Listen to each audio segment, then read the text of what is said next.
Chapter 7. An Empress in Love and a Burning Resolve. Just how long is she going to keep me waiting, that Hancock? Such were the thoughts of Silver's D. Naruto as he sat cross-legged in the palace, flanked by Sandersonia and Marigold.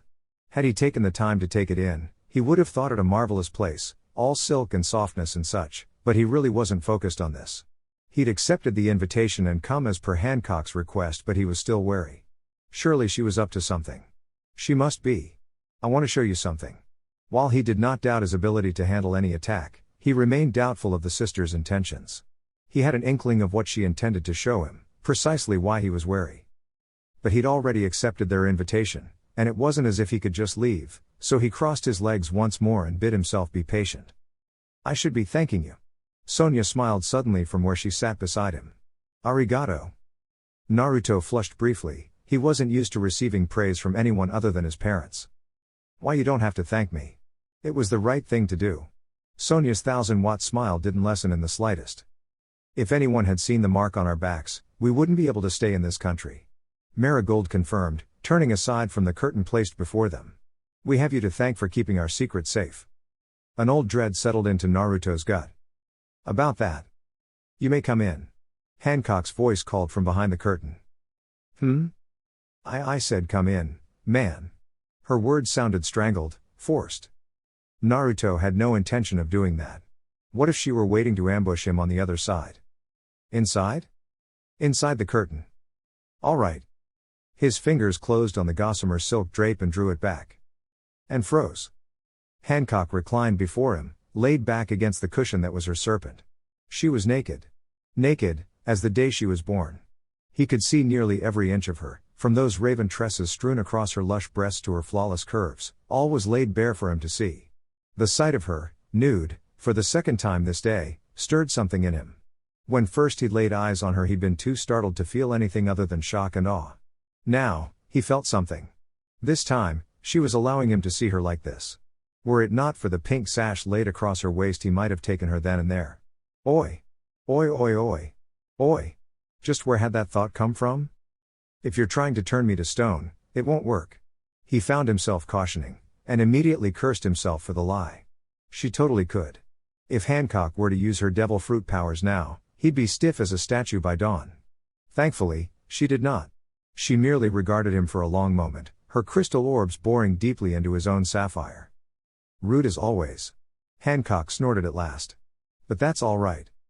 Slowly, tentatively she reached a hand back to her hair, parting the ebony curtain with her fingertips. Old memories welled up and unbidden, Boa felt herself begin to tremble. No. She couldn't do this. The sheer shame of it all was too much for her to bear. It was embarrassing. Degrading. Humiliating.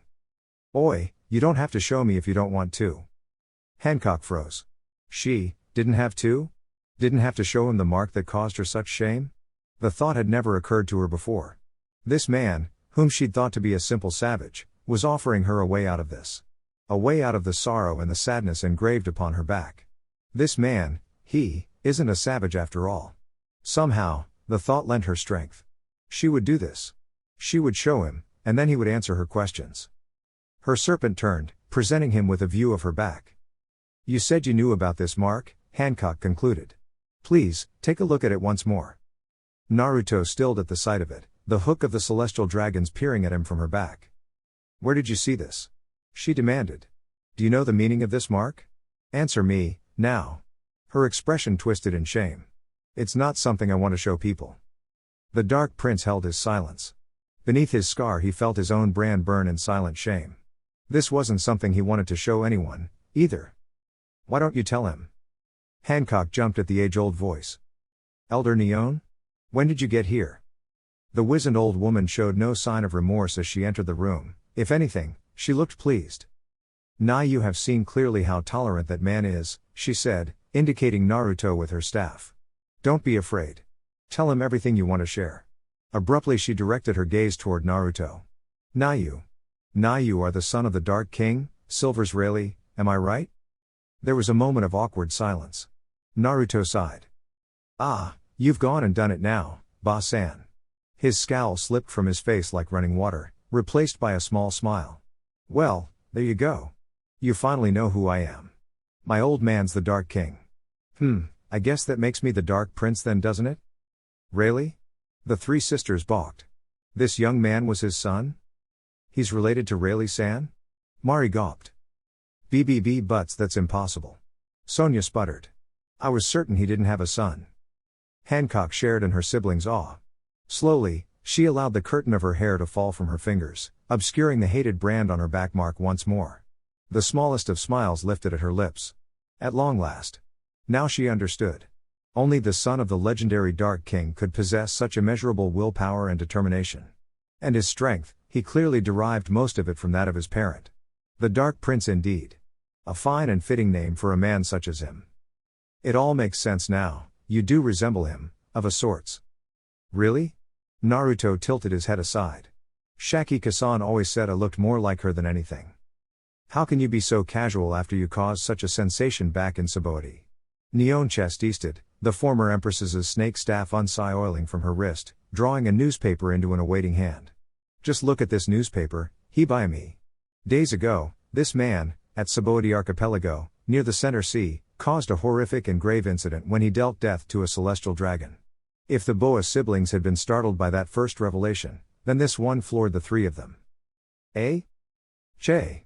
Naruto swore, sinking his teeth into a thumb. I'd hope No had the stones to report me. Pops is gonna be pissed. So you actually did it? Well, yeah. He thought back to his progenitor's revelation to the Straw Hats, their argument, and his ensuing departure. Come to think of it. That was when his little spree had started. Flashback. I don't want to hear it. Naruto stood woodenly, not taking enough care. So great was his haste, so great was his desire to be gone from here, that he knocked down the stool he'd been sitting upon, leaving it to shatter in a cloud of smoke and dust and broken timber. He nearly stumbled over the remnants in his haste, and, when Robin kind soul that she was reached out to steady him, Naruto cringed from her as though she were afire. Are you all right? She asked gently. I'm not, he bellowed, slamming the door shut behind him. Shaki finished cleaning a glass, then set it down. You'll have to forgive him. He heard her through the door. He's had a hard life. Whatever else they'd said, Naruto paid no heed to. He stormed down the path, leaving his parents, the Straw Hats, and Kami, far behind. Little did he know, that his sudden departure was not as sudden, nor as final, as he'd hoped it to be. He swore to himself that he wouldn't return, not until the Straw Hats were off Sabaody. Perhaps then would be the right time to address this issue. Until then he had no intention of returning, let alone joining some half-assed pirate crew. Not after what had happened to Itakni. The Dark Prince shook his head fiercely, dispelling the memory. Never. He muttered to himself, stalking away from the door and into the grove. I'm not a pirate, I'm not a pirate. I'm not a. Stop, slave. What in the name of Kami? Naruto froze, his blood inexplicably stilling in his veins. He frowned. Had he heard a voice just now? He had. He'd heard the words stop and slave used in the same sentence. Craning his neck, he spied movement in the far distance, a battle breaking out, perhaps? TCH, anything was better than standing here, listening to his old man prattle on about Roger. Drawing back his hood to conceal his face, he flickered forward in a burst of sorrow, rapidly placing distance between himself and his home, crossing the expanse between the pursuers and their prey in an instant. That was when he saw her. She was a young, tall, well-proportioned woman with long blue hair and rich black eyes. And she was running for her life. Beyond that he could see little of her, save her long white dress and a yellow headpiece holding a red gem piece at the front. And then she saw him. Wide, wild eyes locked with his, those soft orbs issuing a silent plea. Help me. And then she was gone, running as fast as her legs could carry her. Her pursuers weren't far behind, he recognized the slavers at once. He knew their smell, their scent was plain as the light of day to them. But what was this? There was a different scent among them. The scent of what might have been perfume, mired with antiseptic. His gaze swiveled, eyes narrowing. There. A woman, riding in a carriage. But what did she have to do with?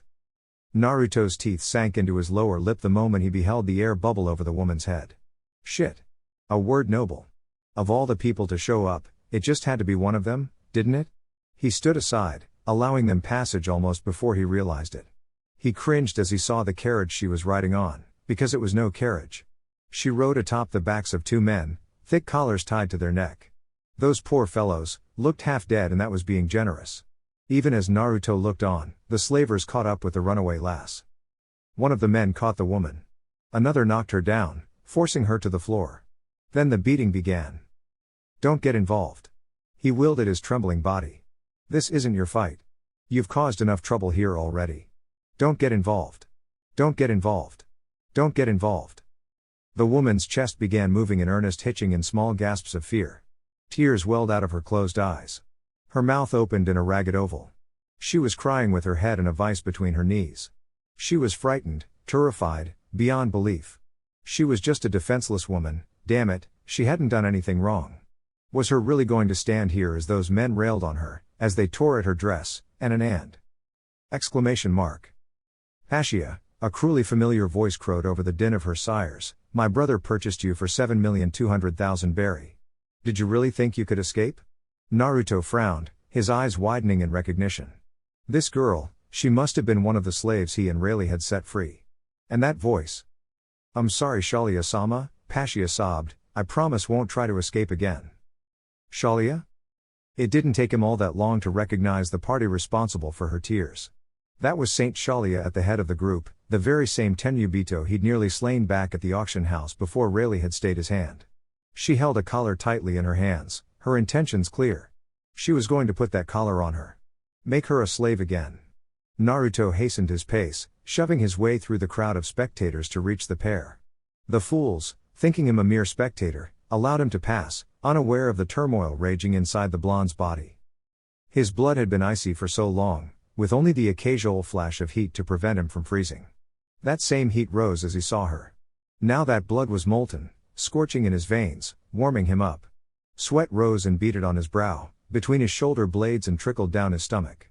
Even his breath burned him, singeing his lungs and scraping at his throat. There was only one cure for the fever and he instinctively knew what it was. But he had to get closer to her first. Ashia whimpered, her body quivering as the Tenryubito prepared to lock the collar around her neck. Please don't put that collar on me. Silence. Shalia struck her, sending Ashia sprawling, inadvertently knocking the locking mechanism from her neck. This is the price you pay for your defiance. At the last second, just as the scornful dragon moved to narrow the distance between her and her brother's former slave, Naruto reached over to tap Shalia on the shoulder. The Tenryubito swung to face him, anger in her eyes. A sudden breeze tore through the grove at that very instant, ripping back his hood and exposing his face. Naruto nearly cursed. Cursed, as he saw the recognition, in her eyes. Remember me? He asked with faux pleasantness, the words dripping with menace. You. Shalia bristled. Ashia stiffened, hope shining in her teary orbs.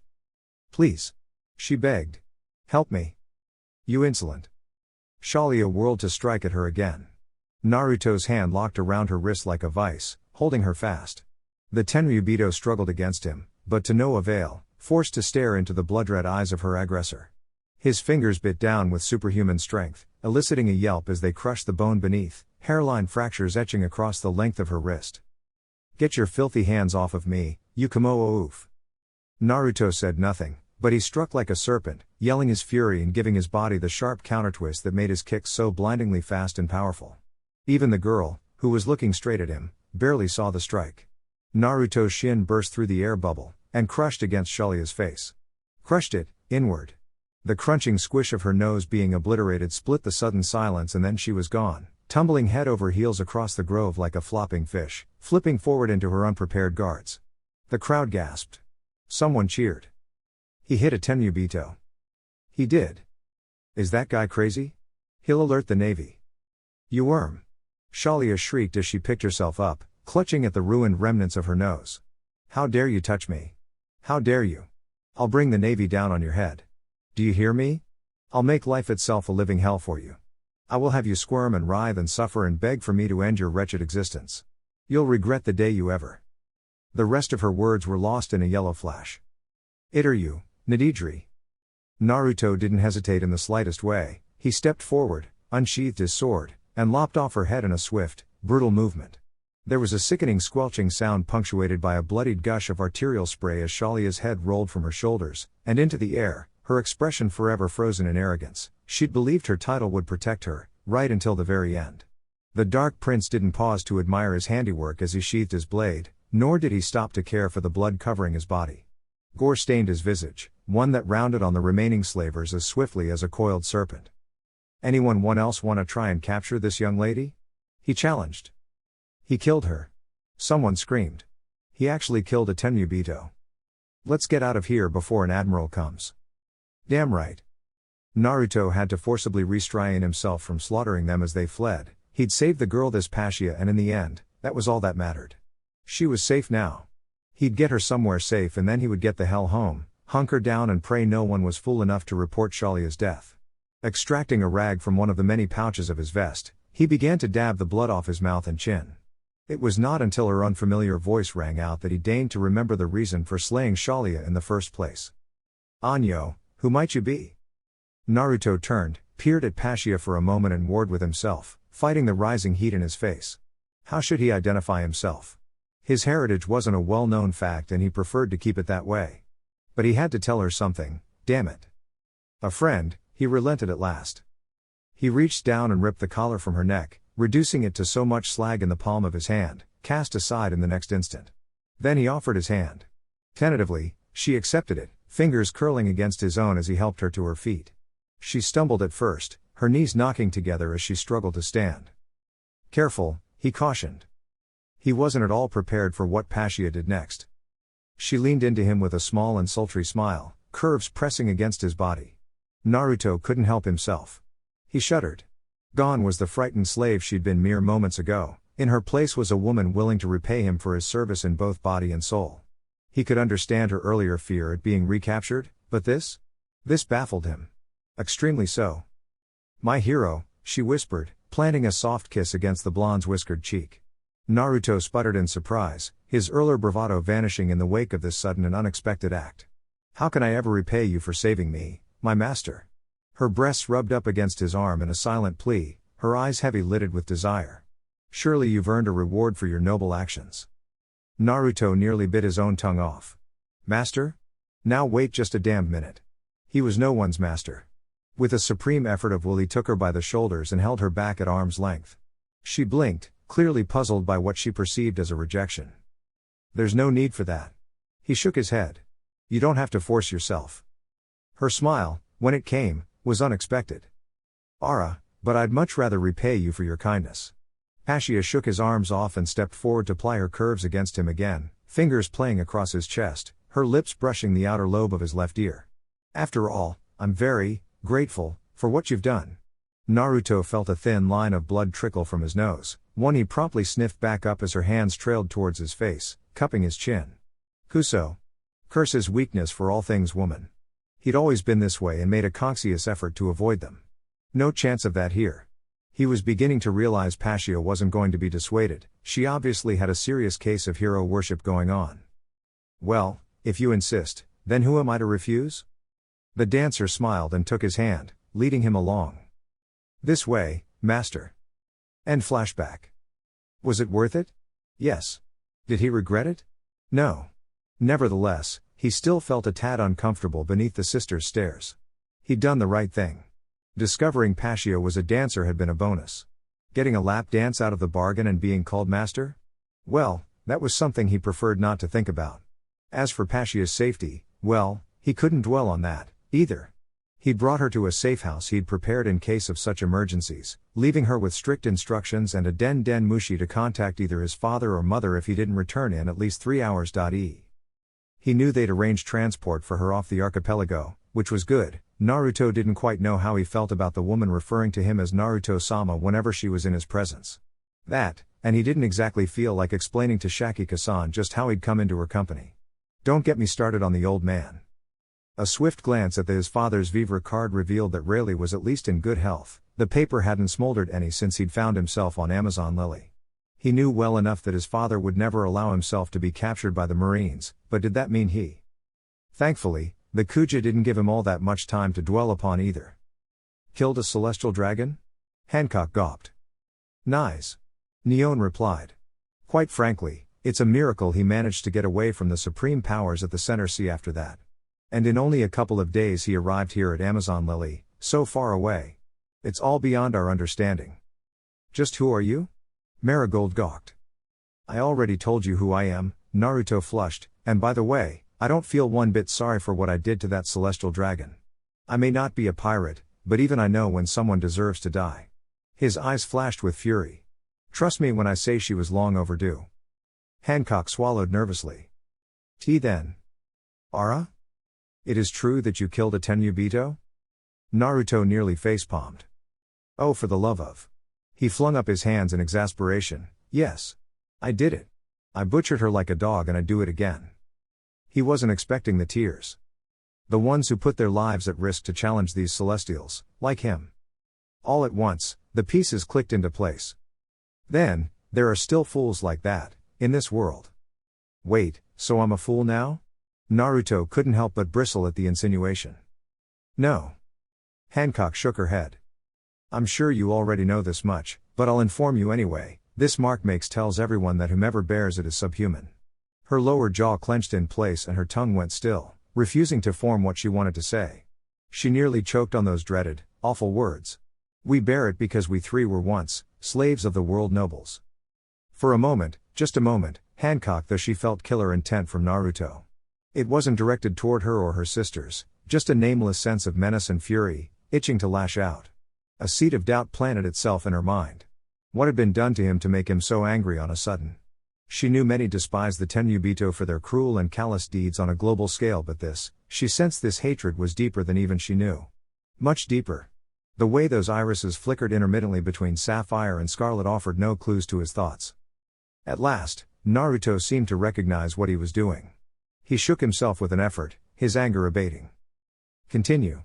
He sat before her, folding his legs anew. I'll hear everything you have to say. Naruto said nothing as she told her tale. He listened patiently as she told him of how she and her sisters were captured, of the 4 years they'd spent in that hell, of wanting to die. Until that fateful night, the night that shook the world government to its roots.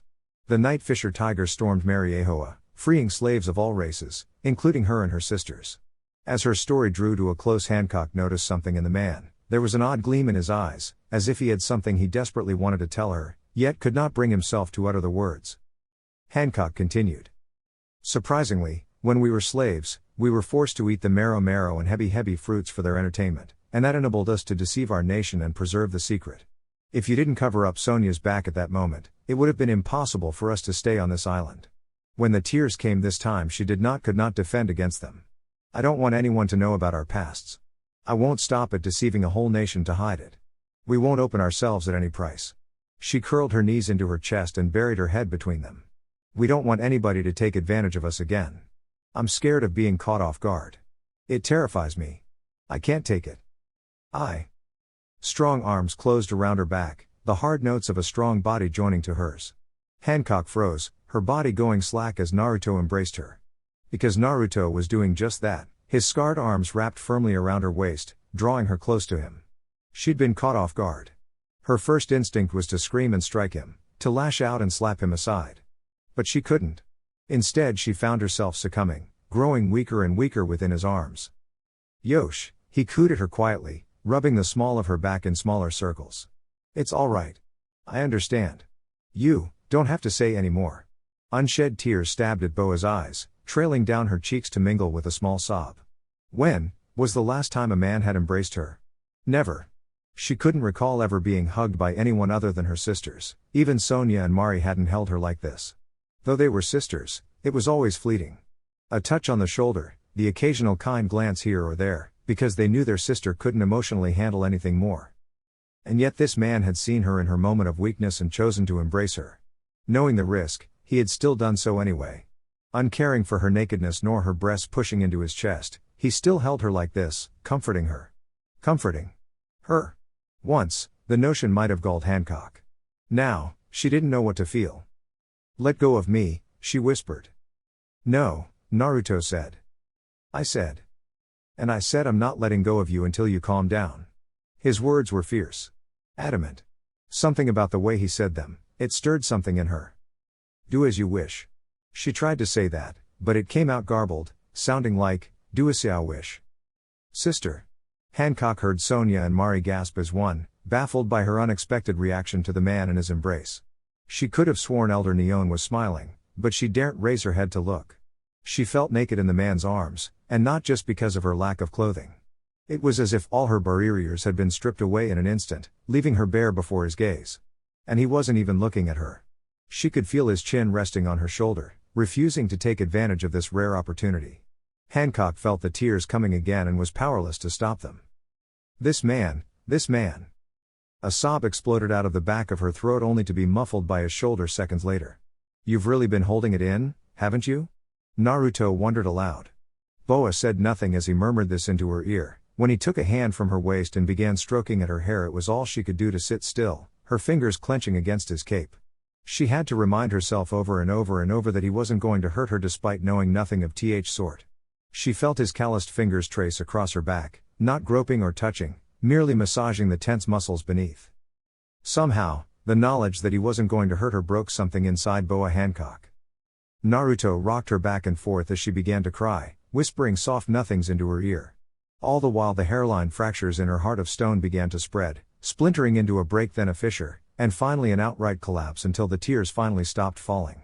She'd cried herself dry. Naruto released her slowly and her serpent drew her robe over her shoulders once more.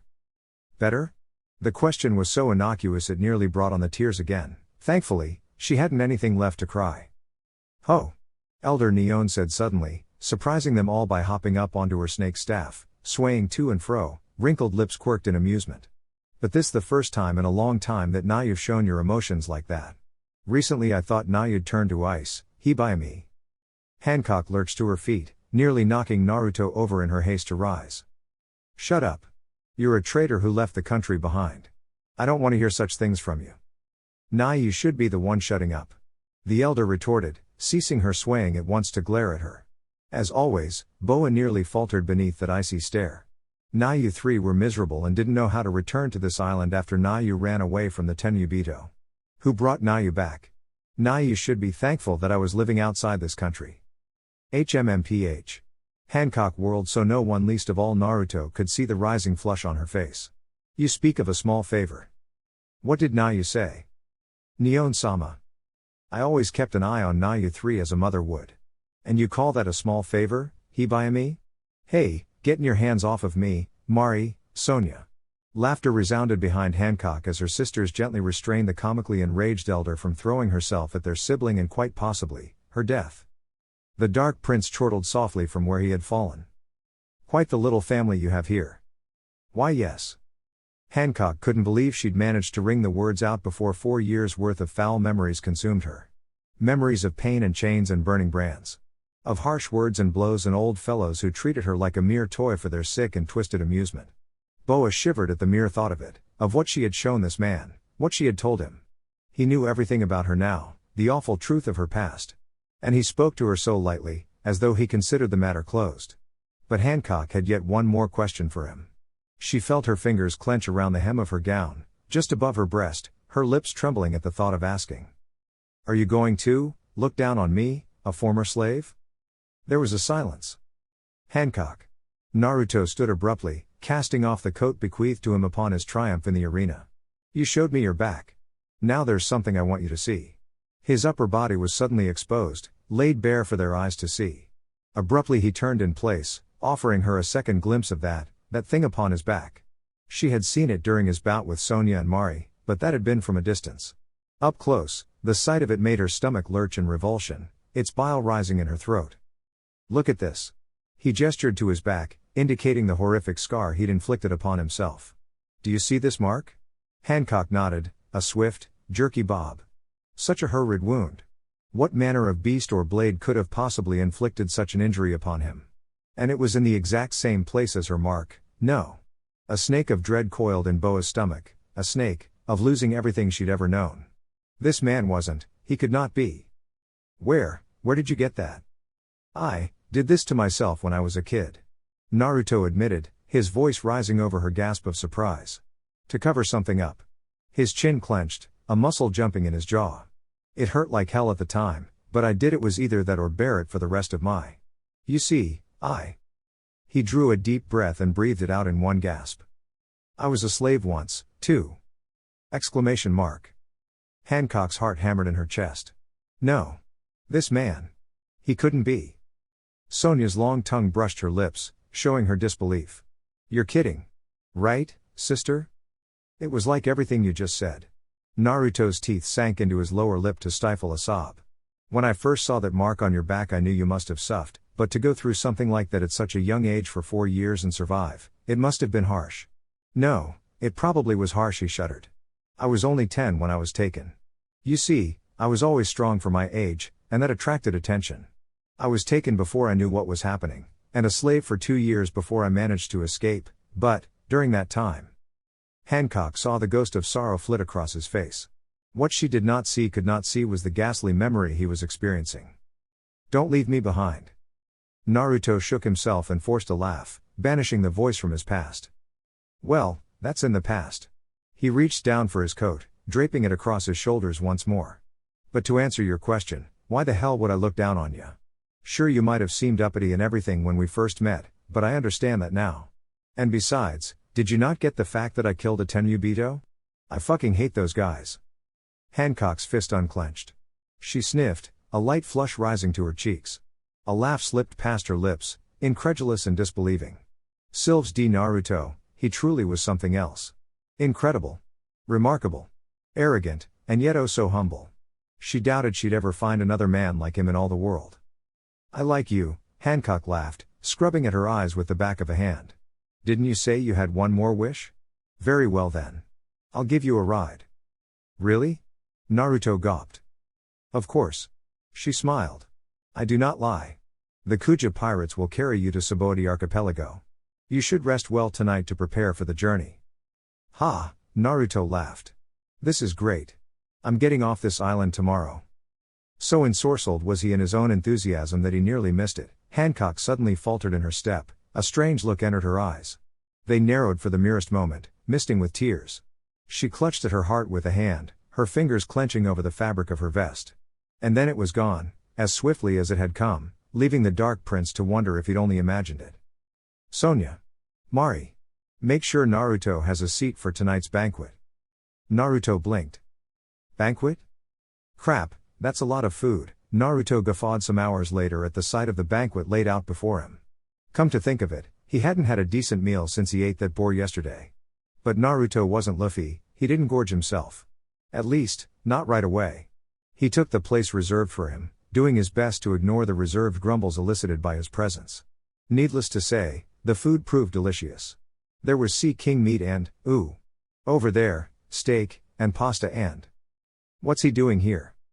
There was tension in the air, so thick was almost palpable. He could feel their eyes boring into back, sizing him up, scrutinizing him. Apparently Hancock had neglected to spread word of his innocence to the rest of her people. A fact that he picked up on when his haki offered a split-second warning. Several of the Kuja were reaching for concealed knives, under the mistaken impression that their Hibayami had sent him here merely to be executed while his guard was down. Not bloody likely. While he could have easily disarmed and killed them at a moment's notice, he knew as soon he did he'd prove himself to be no more than a brutal savage in their eyes. Naruto sighed. He was truly tired of putting on these airs just to prove he wasn't a savage. And he wasn't. Setting down the hunk of sea king meat upon which he'd been feasting, the blonde gulped down another portion and heaved a mighty breath. Anybody got an instrument? There was a silence. Everyone looked at him strangely, some as if he'd grown another head. Fine, then. Raising his hands, he conjured up a violin and a string, each wreathed in black flames. He could create all manner of form from his hellfire, this was merely another manifestation of his powers. He struck a chord with it and there came a sursurus of whispers from the women. Did you see that? Out of thin air. Is he going to play for us? He fiddled with Itha. For a moment, wondering what, if anything, he should sing. Itachi had taught him an old marine song once, but somehow, he just couldn't bring himself to sing that. Not here, now, surrounded by a host of unfamiliar faces as he was. Well, there was one other song he did now, and it seemed appropriate, given he was surrounded by pirates. It galled him, to know what he was about to do, but he simply could not stand the dreary atmosphere for one single second longer. Oddly enough, he had that damned Mugiwara to thank for the idea. Ahem, he coughed into a fist. Flashback. It had happened shortly after his massacre of the slavers' camp, after his retrieval of Kami's backpack. Their trek to his home had been a long one, longer than he would have liked, and with Cammy constantly fretting over Haki's injuries, the progeny of Rayleigh soon found himself trailing at the back of the group, careful to maintain his distance from this notorious crew of pirates. Easier said than done. That was when Luffy took it upon himself to start talking. Again. So. For the last time, no. Naruto growled in reply. I'm not joining your crew. There was a silence. Sweet, blessed silence. It didn't last. How about now? Luffy asked. No. How about now? Let me think about it. Really?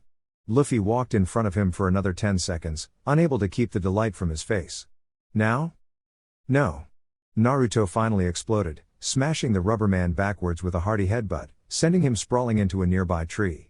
Silence fell instantly. The Straw Hats groaned and sighed in relief. Luffy lay dazed in the corner, stars swinging around his head like a merry-go-round, but otherwise unharmed. For a moment, just a moment, Naruto dared to hope that would be the end of it, that he'd gotten his point across. Then the Gamu Gamu boy bounced back to his feet and bounded back towards him.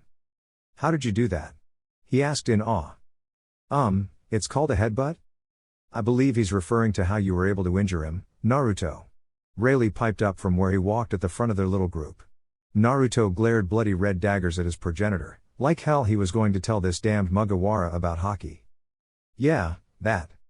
I'm not telling you, and I'm not joining your crew. The Dark Prince bit out. End of discussion. But why no tilde? Luffy whined.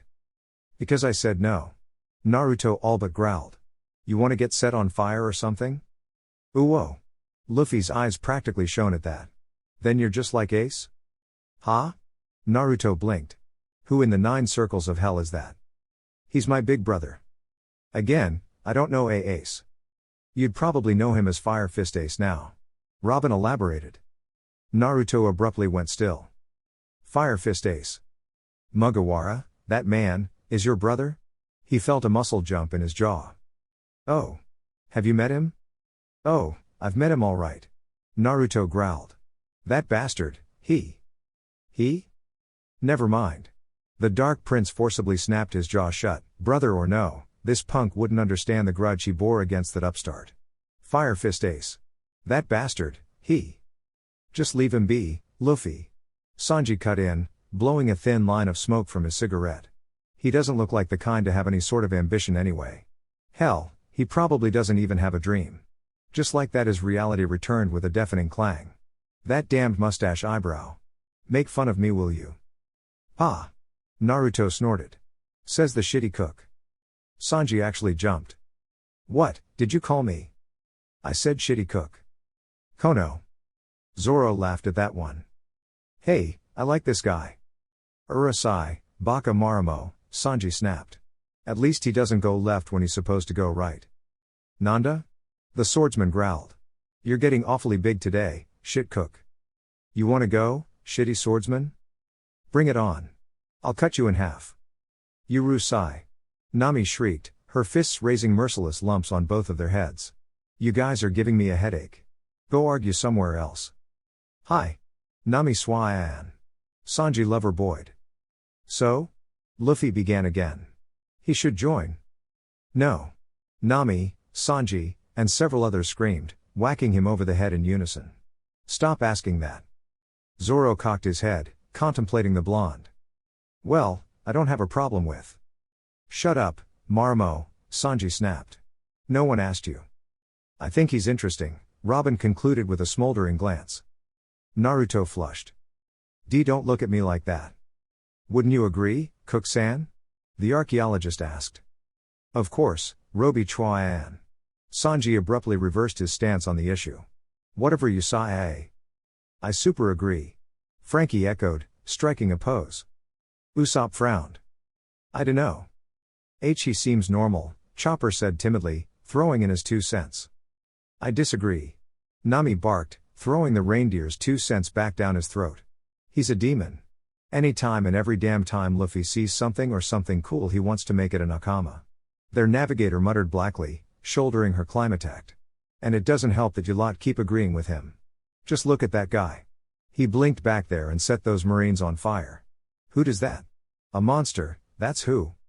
Hey! Naruto cried. I happen to be standing right here, miss. Ah. Sorry. Yo ho ho. Brook cackled. She's harsh.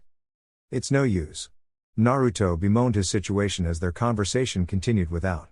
I'm going to get a bounty just by hanging around these guys. Oh cruel ordainer of fate. What have I done to deserve this torment? Why must you make me suffer so? Is it so wrong to want a normal life? I just wanted to find a nice girl, settle down, get married, maybe have a kid or two. Why would you want to do that? Luffy exclaimed, laughing with pure, childish joy. Being normal is boring. It's way more fun to be a pirate. Come on. Be our nakama. Left with little else to do, the Dark Prince reluctantly began to speak with the Mugiwaras in the meantime. He soon learned that Luffy, as if he weren't obvious enough, was dead set upon becoming the Pirate King. Zoro, the world's greatest swordsman. Nami wished to make a map of the entire world. Usopp wished to become a strong warrior of the sea. Sanji, whom Naruto found too much of a lover boy for his own good, wished to find the legendary All Blue, where fish from all the oceans gathered. From there he learned that Chopper wished to become a great doctor in honor of his fallen mentor. Nico Robin wanted to find and read the Rio Poneglyph to continue her mother's research. Frankie, or Pervy Cyborg as Naruto was quick to call him, had already fulfilled his dream by creating the cruise ship, Thousand Sunny. Now he merely wished to keep it in good condition. But when it came time to inquire as to the final member of the Mugiwara crew about his ambitions, the blonde found himself hesitant. He was leery of skeletons. Especially talking ones. It seems they've taken a liking to you. I'm not. Naruto sighed. Look, he asked aside, is he ever going to stop asking me to join his crew? I think not. Brook conceded. Luffy-san was especially persistent in my case. I can see why. Because I am a splendid musician? No, wait, what? Naruto blinked in surprise. You can play? The skeleton tilted his hat. Correct. I am Dead Bones Brook, at your service. Pleased to make your acquaintance. Yo ho ho ho, yo ho ho ho. Yo ho ho ho, hey. Naruto perked up. I know a song like that. Oya? My mother used to sing to me when I was little. He gestured vainly. She even taught me how to play the violin. Can't really say I'm a master at it though. Yo-ho, Brook laughed. I'd love to hear it sometime. Although? I have no ears to hear. Brook cackled. Ska-ul joke. Skull joke. Luffy echoed with a laugh. Naruto sweatrodopped. Skull, what? So, come on. The Rubberman prodded. Join our crew. For the last time, I said no. End flashback. Damn it. Naruto thought to himself as he stood up from the table. You better not make me regret this, Brook. Hi, Mina-san. He called loudly, drawing all eyes unto him. May I have your attention for a moment, please? He stretched the bow across the string, drawing forth a soulful note. This is a song my mother used to sing to me when I couldn't sleep. Feel free to join in as you please. He drew a deep breath, pulled back the string once, twice, thrice, and when he was all but certain he finally had the damed rhythm down as best he'd be able, began to play. Yo ho ho ho, yo ho ho ho. He began softly, his voice little more than a dry whisper in the deafening silence.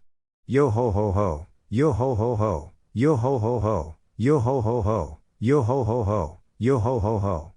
Binkusu no seiko, todo ke ni yuku yo umakase kimakase namimakase. Shio no mukoda, yuhi mo sagyu soren ya wa wo kaku, torai no uda. He paused, falling silent as the rest of the words escaped him. Arg. How did it go again? It had been so long since he last heard the lyrics. Sayonara Minato, Sumugi no Sato yo Dantu iku yutao, Funade no Uda kinpa jinpa mo shibuki ni kite oritacha yukuzo, umi no kadri. Naruto nearly tripped over himself when Margroite piped up with the next verse, her soft, feminine voice lilting in the sudden silence, a perfect harmony with his melody. She shot him a bright grin from where she sat across the table, silently urging him on. Naruto forced himself to continue, a slow, steady rhythm rising as her voice joined with his. And then Sweet Pea was singing, her masculine voice providing a backdrop for the two of them as they sang. Binkusu no seiko, todo ke ni yuku yo warrior kaizoku, umi wataku nami wo makura ni, negura wa fun yo ho ni hata ni ketataru wa dokuro. The Dark Prince had to quell an inane bout of mirth, because Aphilandra had since decided to join them now, singing horribly off-key. Arashi ga kita zo, senri no sora ni nami ga odoru yo, doramu naris okabyukes ni fukuru yasaigo asu no asahi ga nai ja nashi. Naruto barked out a laugh as Ran and Daisy, then finally even Rindo, cast off their inhibitions and one by one, added their voices to his. He wasn't a pirate. He refused to become one. And yet, he couldn't help but smile as one by one, the rest of the Kuja joined in song. Yo ho ho ho, yo ho ho ho, yo ho ho ho, yo ho ho ho, yo ho ho ho, yo ho ho ho, yo ho ho ho, yo ho ho ho. Yo ho ho ho, yo ho ho ho, yo ho ho ho, yo ho ho ho, yo ho ho ho, yo ho ho ho, yo ho ho ho, yo ho ho ho. Hancock could hear the singing all the way from the palace, even as she leaned against the balcony rail. It was almost enough to bring a smile to her face. Almost, but not quite. The knowledge that he would be leaving in the morning sorrowed her, somehow. She rather liked this man, he had a tendency to draw others to him. Whether by words or action or even strength of will alone, she found his charism remarkably contagious, the like of which she herself had never known. The first man not to balk at her beauty, and she couldn't, no matter how hard she tried, expunge him out of her thoughts. She hadn't been able to eat or sleep for the remainder of the day. If she didn't know better, she could have sworn she was falling ill. But that was ridiculous. She rarely ever experienced any sort of illness, even then it was nothing their doctor couldn't cure. It must be in her head. Yes, all in her mind. In my mind. Absently, she swirled the wine glass in her hand, peering into the white sake within as though she could somehow discern the depths of her unease by staring at her reflection. The visage that greeted her was beautiful, true, but there was sorrow there, lurking within the depths of her crystal orbs. Boa frowned. I'm finally getting off this island tomorrow. Naruto's words ran in her mind like a clarion bell. Yes. Oh, I can't wait. They'd been plaguing her for several hours now, and she couldn't fathom why. He had held her. Comforted her, as no man ever had. He'd been a slave, too. She felt a strange sort of kinship with him, this Silver's D Naruto. No, it was more than that. She could feel it even now, in the desire to go down into the village and join him. Strangely, something held her back from this. Tomorrow. Boa blinked in surprise, alarmed to find tears staining her cheeks, falling into the glass. She touched a finger to her cheek, stunned by the realization. She was crying. Oh no. A sickening thought swam through her mind and latched down onto her thoughts. No no no no. She didn't want him to leave. But he would leave. And there was nothing she could do to make him stay. Soon, he would be gone. But what did that matter to her? He would leave, and she would never see him again. That would be that, and life would move on, just as it should. Tomorrow. Yada, she whispered softly, her voice breaking with the words. I don't want him to go. Scarce had she spoken than a blinding pain erupted in her chest. Hancock cried out, clutching at her heart. It felt as though a knife had been thrust through her breast, cutting through flesh and bone. And yet, try as she might, she could find no wound. She knew only that her body had begun to burn, and the pain, oh the pain. It was growing worse with each passing second, twisting, warping. Hancock swooned, her legs buckling, her body collapsing to the floor like a wet towel. Instantly black cascaded through her mind. She floated away, floated into nothingness. For a fleeting moment, she thought she could hear her siblings screaming. Yo ho ho ho, yo ho ho hoo, yo ho ho ho, yo ho ho hoo, yo ho ho ho, yo ho ho hoo. Naruto grinned as he drew the string for the final time. The whole of the Kuja had joined him by this point, laughing and cheering at his raucous behavior.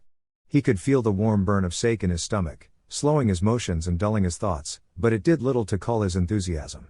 When was the last time he'd had this much fun? He couldn't remember. At some point Marguerite must have sidled up to him. He could feel her body brushing up against his, the warmth of her skin spreading through the kimono. Without thinking, he slung an arm round her shoulder and drew her close, raising a glass of sake and toast. What do you think of that, ladies? He crowed triumphantly. Not bad for a man, eh? A chorus of laughter greeted his words. Funny. Men are funny. One more time. Oi. He winced as the crowd at him. What are you pinching me for?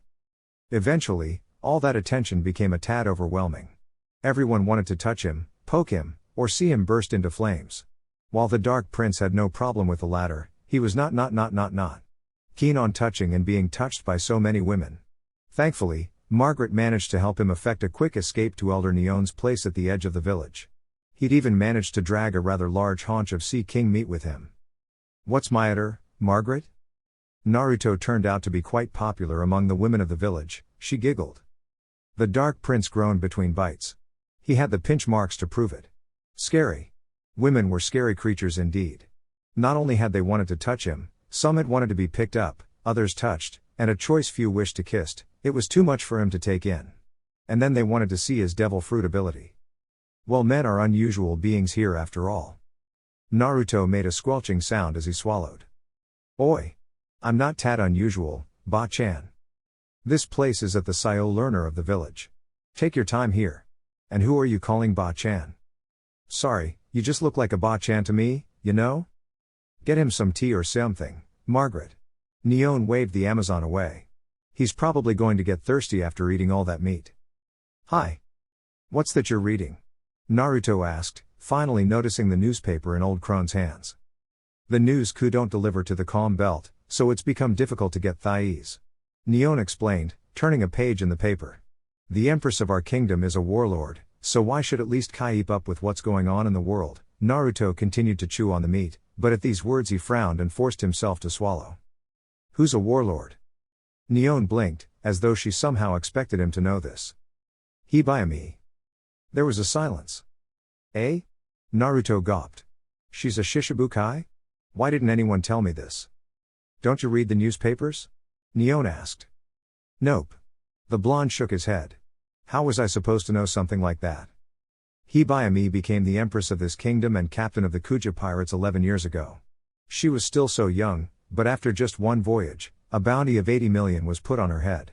That, and along with the bad reputation the Kuja had already earned, made the world government wary of her right away, and they offered her a position as a warlord.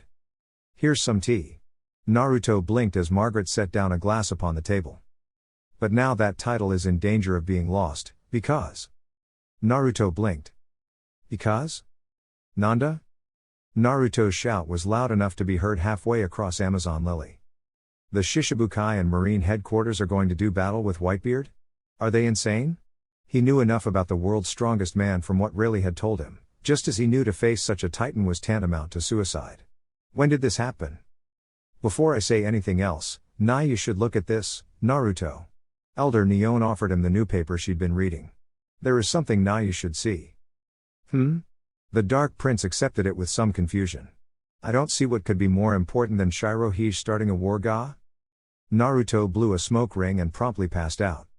What's wrong, Naruto? Marguerite leaned over his shoulder. With trembling fingers, the blonde showed her the page. Wanted, dead or alive. Dark Prince Silver's D. Naruto. For the crime of assaulting a marine admiral, slaying a Tenryubito and being the son of Silver's Rayleigh. And below that, the dreaded bounty amount with all those zeros. 666 million? Margaret gawped. Why, you've got a bounty that high? Naruto stared at the newspaper for a long moment, his jaw agape, horror mounting. Oh no. No. This wasn't happening. This couldn't be happening. He was staring at his own likeness, visage curled up into a cruel sneer, his body sheathed in black flames, wreathed in terrible power. It didn't take him long at all to realize someone must have photographed him in Sabaody whilst he was fighting Kizaru. Most likely a marine. The damned bastard. Over. His humble life as a ship coder was over. Over. But there's more. Naruto bit back a groan at Elder Neon's announcement. What could possibly be worse than discovering he had a bounty on his head? Reluctantly, he picked himself up off the floor and began to listen. Although it's only speculation at the moment, the battle will certainly happen sooner or later. Neon glanced back to the newspaper. And it would seem that the world government has made the first move. Whitebeard is a man who would never allow his comrades to be killed. Even though they know that, they have announced the public execution of Whitebeard's elite subordinate, Porcus d'Ace. Naruto felt the blood blaze like hot flame in his veins at the mention of that name. Ace. Luffy's brother, he was the one who killed Itachi. He was the man who took his brother away from him. The details of their squabble remained sketchy, but he knew what he'd seen. Itachi dead, with Ace's hand through his chest. Ironically, Naruto held the power of 2 devil fruits as a result of that death, his own, the Goka no Mi, and Itachi's unaimed fruit.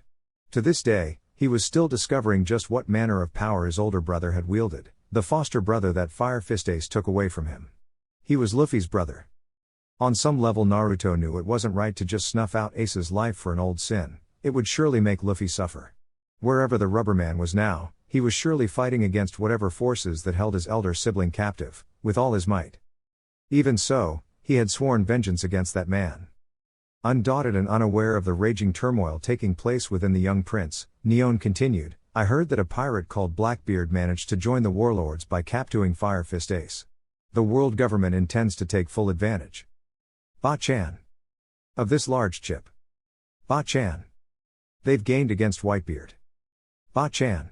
The ceramic cup shattered in Naruto's hand, spraying tea in every direction. Margaret yelped. Neon gawped. Gawped, as Naruto lurched forward to seize her by the shoulders, his fingers smoldering with tongues of impotent white flame. He killed my big brother. He killed Itachi Ni-san. He snarled, shaking her roughly. I have to be the one to take revenge. Me. Not the Marines. What? Neon gasped. You were related to that man? Naruto drew back with an exasperated hiss. His brother had been a great Marine and an even greater influence upon his life. A vice admiral at the age of 12, everyone thought the man had been destined for greatness. Itachi of the Moon's Eye, they'd called him. Rumor had it you could die just by looking him in the eye. That had been years before they'd first met on Sabaody Archipelago. Naruto, recently rescued from the hands of the world nobles, had been despondent with his life and the world. By that point he'd even tried to take his life several times when they'd first met. Unbidden, he flashed back to the words that had turned his then young life around. It's easy to die. Those had been his words. But it takes strength to live. But I'm not strong. He'd protested. I'm weak. Then I will make you strong. Itachi's promotion to admiral was all but ensured, back then. He'd stopped by Sabaody to restock food and water for his crew. But for some reason upon their meeting, he'd done the unthinkable. Without so much as a single explanation, he'd returned to the harbor, slaughtered his crew to the last man, scuttled his vessel and simply left the Marines. To this day Naruto couldn't understand it. What had Itachi seen in him that day that made him give up such a promising career? His family? His future? For the next decade, that man never left Sabaody Archipelago. Not once. It was during that time that Naruto discovered the Goka Goka no Mi. It had been during one of his many ill-fated attacks on the auction house. Loathing the world government for their tolerance of slavery, he'd taken it upon himself under Itachi's training to sabotage the slave trade in whatever way he could. During this particular attempt, he'd happened upon a rather piece of fruit left unguarded in a chest. Without a second he devoured it and subsequently wrought havoc on the slavers. Thankfully a Tenryubito hadn't been present that day, else, his exploits would have almost certainly gotten him killed. As it were, he'd managed to free dozens of slaves before someone finally had the gall to call the Marines. By then he'd already disappeared back into the groves, certain he would be praised for what he saw as being a true hero of justice. Shaki and Itachi had scolded him for such reckless behavior, but when the latter took him aside and congratulated him some hours later, he felt his heart glow with warmth and admiration. Once he realized his little brother had eaten the Hellfire fruit, he'd taken it upon himself to make certain he mastered it. Naruto looked back on those days fondly. Rayleigh and Shaki might have been his real parents, but Itachi was his brother in all but blood. And then Ace murdered him. Cut him down. He would never forget that terrible day. It had been raining outside, and he'd come home to an empty house. Not surprising, consider Rayleigh's coding business involved him disappearing for hours on end, whilst Shaki's bar often required her to catch what little sleep she could. Then he'd seen them. Not Rayleigh, or Shaki. Itachi. And a man in an orange hat roughly a few years younger than him, his smoldering fist thrust through Itachi's chest.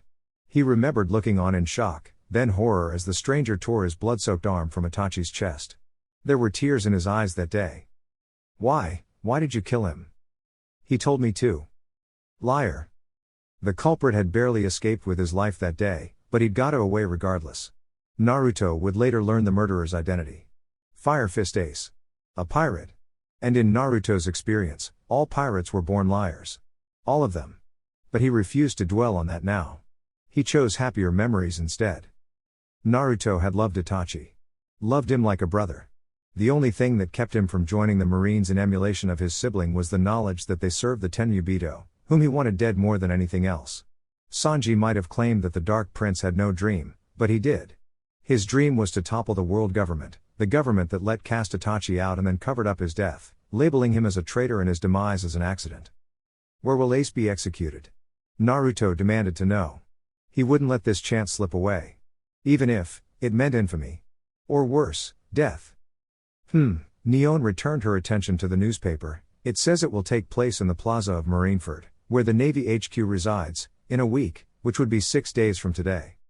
That's too soon. Naruto exclaimed. How long does it take to get to the archipelago from here? Well, I think it takes more than a week. If it takes that long, he'll be dead before I get home. How long would it take to get where he is from here? Impel Down is where he's imprisoned. It would take a week by pirate ship.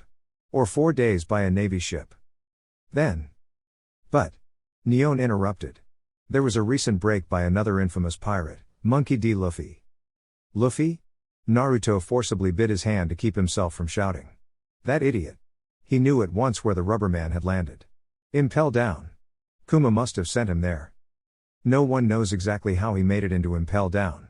Neon peered at the page, but it says here he was poisoned by the warden and confined to one of the lowest levels of the prison.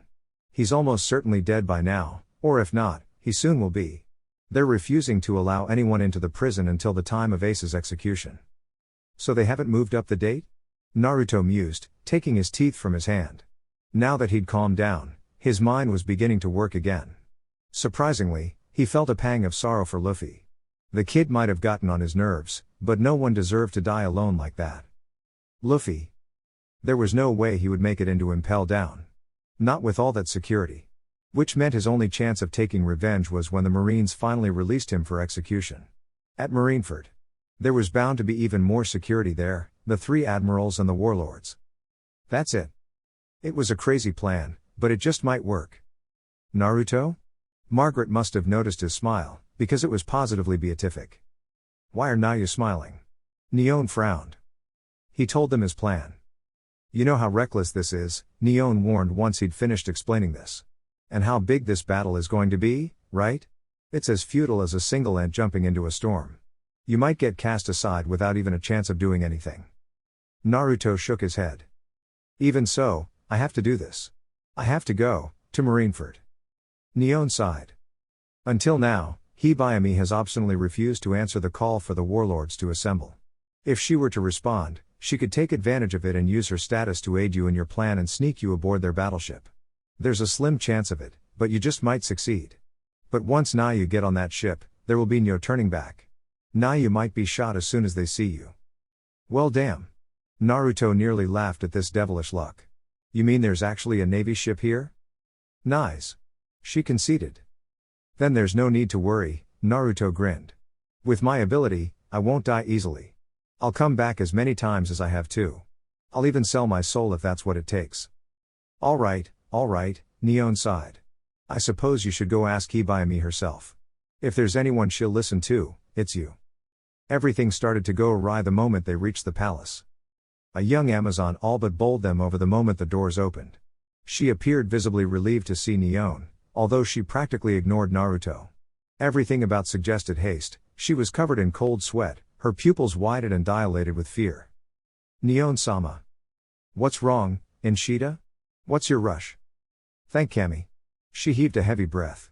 I was just on my way to get you. Naruto felt an familiar dread settle in his stomach. He didn't like the sound of this. Did something happen? Inshida heaved a deep breath, struggling to compose herself. Hibayami-sama has collapsed from some unknown disease. Collapsed? Why did you say? You stay here. The old crone warded Naruto off with her stick almost as soon as they entered the room. I will go see what is troubling Hibayami. Much to her surprise, the man went without a word of protest. It was almost as if he recognized the direness of the situation. She waited until he had closed chamber doors behind him before approaching the bed. Sure enough, the great Hibayami lay there, weak as a newborn kitten. Her face was flushed with sweat, her breath came in small, short, feverish gasps. As the late empress drew closer, the current empress actually sobbed in agony, such was her strain. It's painful. She's been grasping her chest the whole time, the doctor informed her, despondent. So I thought there might be a problem with her heart, but I couldn't figure it out. I've never seen symptoms like these before. I have no idea which or what to use. She hasn't eaten anything either, and she looks like she's in so much pain. Neon pursed her lips in thought. Tomorrow morning. Boa lurched upward, her back arching in agony. Elder Neon frowned. Could it be? Nah. Ah. Hancock moaned. Sill. Nggh. Hibayami all but writhed in agony. Stop teasing her, Neon-sama. Sonia and Mari cried. You're making her suffer even more. I am Nio teasing her. She slapped a hand to her forehead. I see, to think this would happen again. Damn this virus for attacking at such an inconvenient time. Virus? Do you know what it is? Hancock's eyes fluttered open. Elder, it hurts so much. Am I going to die? Yes, you will die. Neon replied. What the hell are you saying? Her sisters were all but distraught. The previous empress died because of this as well. As did the one before her. In fact, I was once infected by the same disease, so I left the kingdom. That's how I managed to survive it. But we cannot ask Hibayami to do the same as I have done, it's already too late for that. She heaved a heavy sigh and returned her attention to Hancock once more. Listen well, girl. I have brought Silver's D Naruto with me. He is here, waiting just outside these doors. Will you see him? A glimmer of strength returned to Hancock's gaze. I will. Then I shall fetch him. Without another word, she turned toward the door. In the meantime, Sonia, Mari. Get everyone out of this castle. Including yourselves. Nani? Just do as I say. Hi. Ha? Naruto gawped. I have to do what? He stood before the doors leading to Hancock's room, glaring bloody red daggers at Elder Neon, having just been informed of the one and only way to cure the fatal sickness that had infected Boa Hancock. A disease that would certainly take her life, if he did not act soon. To say he was irate was an understatement. I refuse. He growled. If Nayu do not do something to cure her of this love sickness, then Nayu will not have a ride to Marineford. Elder Neon snapped, smacking him with her stick. It is Nayu who first caused this disease to rear its head in the first place. It is your responsibility. TCH. Naruto snorted, folding his arms. Do you have any idea what you're asking me to do? You're telling me to lower my barriers and just do that. With someone I barely even know. Do you have any at all idea how hard that is for me? After what I've been through? The old woman said nothing, she merely peered at him with those cold, steely eyes. Naruto muttered something inarticulate. Aura. With a snarl he kicked down the doors, exposing a stunned Sandersonia and an equally baffled Marigold beyond. He marched right past them without so much as a word, pausing only when he stood before Boa's bed. Quietly, so as not to disturb her, he sat down, his weight causing the large mattress to creak ever so slightly. What's he doing here? Sonia wondered aloud. He's going to cure her, of course. Men can do that? Mari blinked. Nyo, this is only something Naruto can do. The sisters exchanged a glance. But Nayu should leave. Elder Neon said to Sonia and Mari. This is not something Nayu'd like to see. Without another word she ushered them out. For a woman of her stature, she was remarkably effective when it came to clearing a room. Within moments Naruto found himself alone with the Empress. Alone. The thought sent a sudden jolt up his spine, causing him to sit erect. The motion caused Hancock to stir. Ever so slowly, her eyes fluttered open and Naruto nearly gasped. Her gaze was weak and feverish, she was a mere shell of her former self. Naruto, she gasped out, her bright blue eyes fluttering open. Is that you? Yeah. He squeezed her hand, tried not to flinch at the appalling chill there. I'm here. Am I going to die? Her voice was tiny, and for the first time since he'd laid eyes on her she seemed very small and very, very afraid. No. He shook his head. You're not going to die, because, he swallowed, gulping nervously. Because I'm about to cure you, Hancock. He slid a hand up the ridges of her spine and into her hair, fisting the strands and urging her to close the rest of the distance. Boa whimpered, her face aflush. Was it the fever or was it something else? And Naruto. Close your eyes, he whispered. She complied.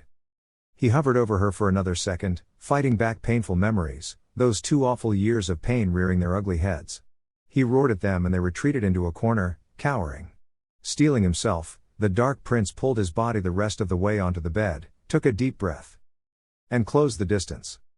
Then he kissed her so hard the pirate empress moaned. And snip goes the lemon. Some hours later. What is the matter with me? Hancock wondered aloud sometime later. I do not wish to refuse Naruto's request, so I said I would answer the summons. Even so, I do not feel bad about it. She could still feel a faint burn in her cheeks, but it was a pleasant one, not a thing like the fever she'd just fought off. Naruto had since left her bed once he was certain she was all right. Her people were none the wiser.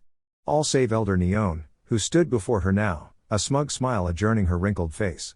Hancock had reluctantly dressed herself after their second lovemaking, and already, she felt herself hungry for another. For him. That is love. Love? The pain of yearning for the one whom you cannot see will weaken you until you eventually die. Neon explained. The previous empresses all fell in love, yet as empresses, they had no choice but to repress each of their feelings and remain on the island. The pain from their suppressed feelings began to hurt them and eventually claimed their lives.